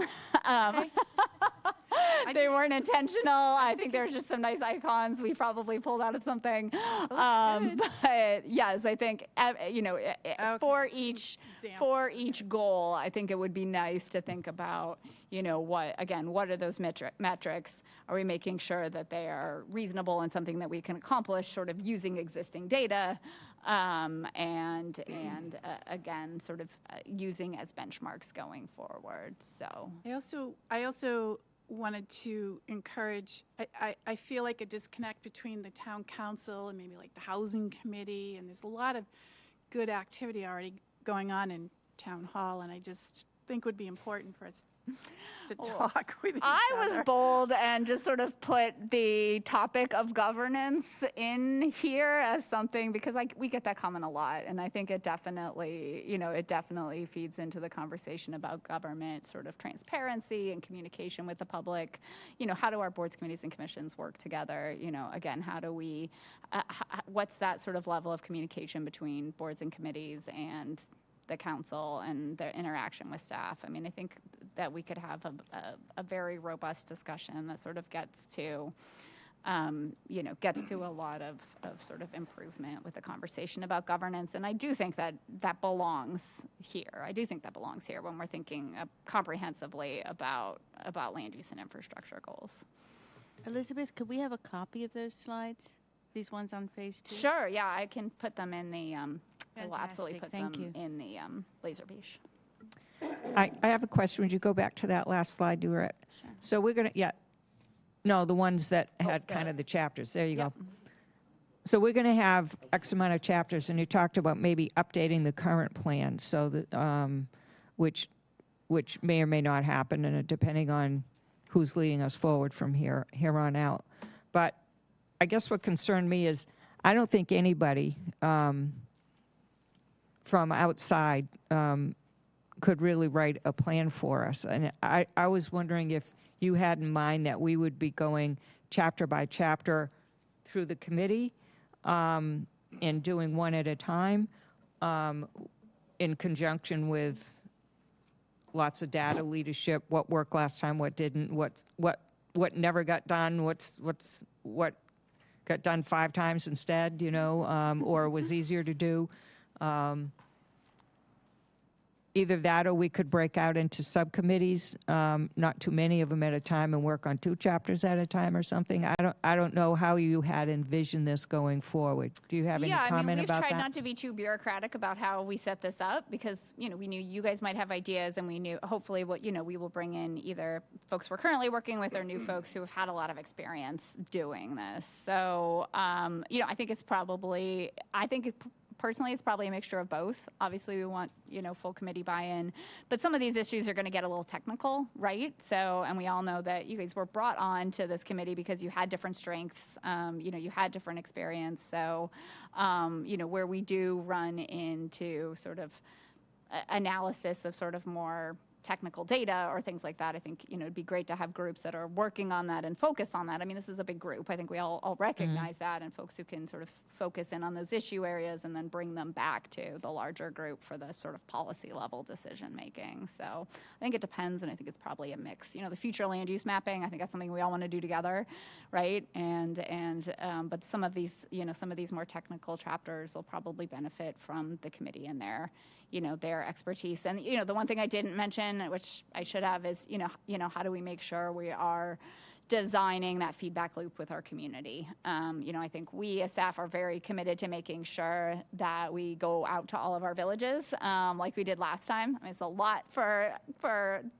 the people in this room, and I give them just a tremendous amount of credit, but we think it was really successful meeting with the village associations on the village level, as well as providing those opportunities for townwide conversation. And, again, to sort of Avery's suggestion, maybe even supplementing those with some sort of, e-tool that goes with our website that allows people to follow along outside of meetings. So that's sort of how we're approaching the community outreach aspect in this. So you don't have a calendar yet, so we know we've had the money appropriated, and it's going to be going out for RFP at some point in time? We hope soon. It's with procurement right now. Normally it takes a couple of months to get through that process at least. Okay. Yeah. So, I mean, we don't have a calendar. I think, we finished tonight, which was great. We were, that was a question going in here. Again, I think probably trying to hit a council meeting either in July and August. Those get really busy because there's only 2, but working with council leadership to bring this forward. And then probably, it's summer, people are busy, making sure we kick this off in earnest in at least September would be the goal. You mentioned whether or not to bring other members on. There is, I think there still is, that advisory list for some of the people who were interviewed to come in if they're, if people leave and that kind of thing. Yeah, Has so that been we've considered? talked a lot about that, and we're going to go back and talk to appointments committee chair as well about how we can approach this. And I think the conversation we heard from this group last time, both Felicia and I, is it's about adding sort of new voices and representative voices to this group, and not maybe necessarily drawing from our experience, but drawing from the experience of those who, of those populations who we consider underrepresented. So instead of us, thinking about and selecting people, going out to the community and saying, who do you think would be a good leader and a good spokesman in terms of these decisions? So I think that's, sort of how we're talking about approaching it, but that'll evolve, and that will have to go through its process as well, again, in terms of town manager recommendations and council ratification. So I think the idea of sort of, a comprehensive update in August, to me, as I'm talking, makes more sense. Yeah, the long-term goal of that, or the short-term goal of that, is the fact that our language that talks about diversity and inclusion is what this committee looks like. So Yeah. that's the end result for that, hopefully. Right, exactly. All righty. Okay. Any other business to come? Are you all set? Yeah. There's no next meeting. There's no next meeting yet. I assume that we'll get a doodle poll. Yep, and we can certainly, again, work with council leadership, and again, that being the next step, I think, is getting you guys in front of them and updating on progress. I update to council leadership every month in terms of what we're doing in progress, but really I think a presentation from the committee on these products would go a long way. So the town council meeting is what, July 20th? The next one? There's two, yeah, they're the third Thursday in July and August, but I'll have to work with Matt and Jen on that scheduling. Okay.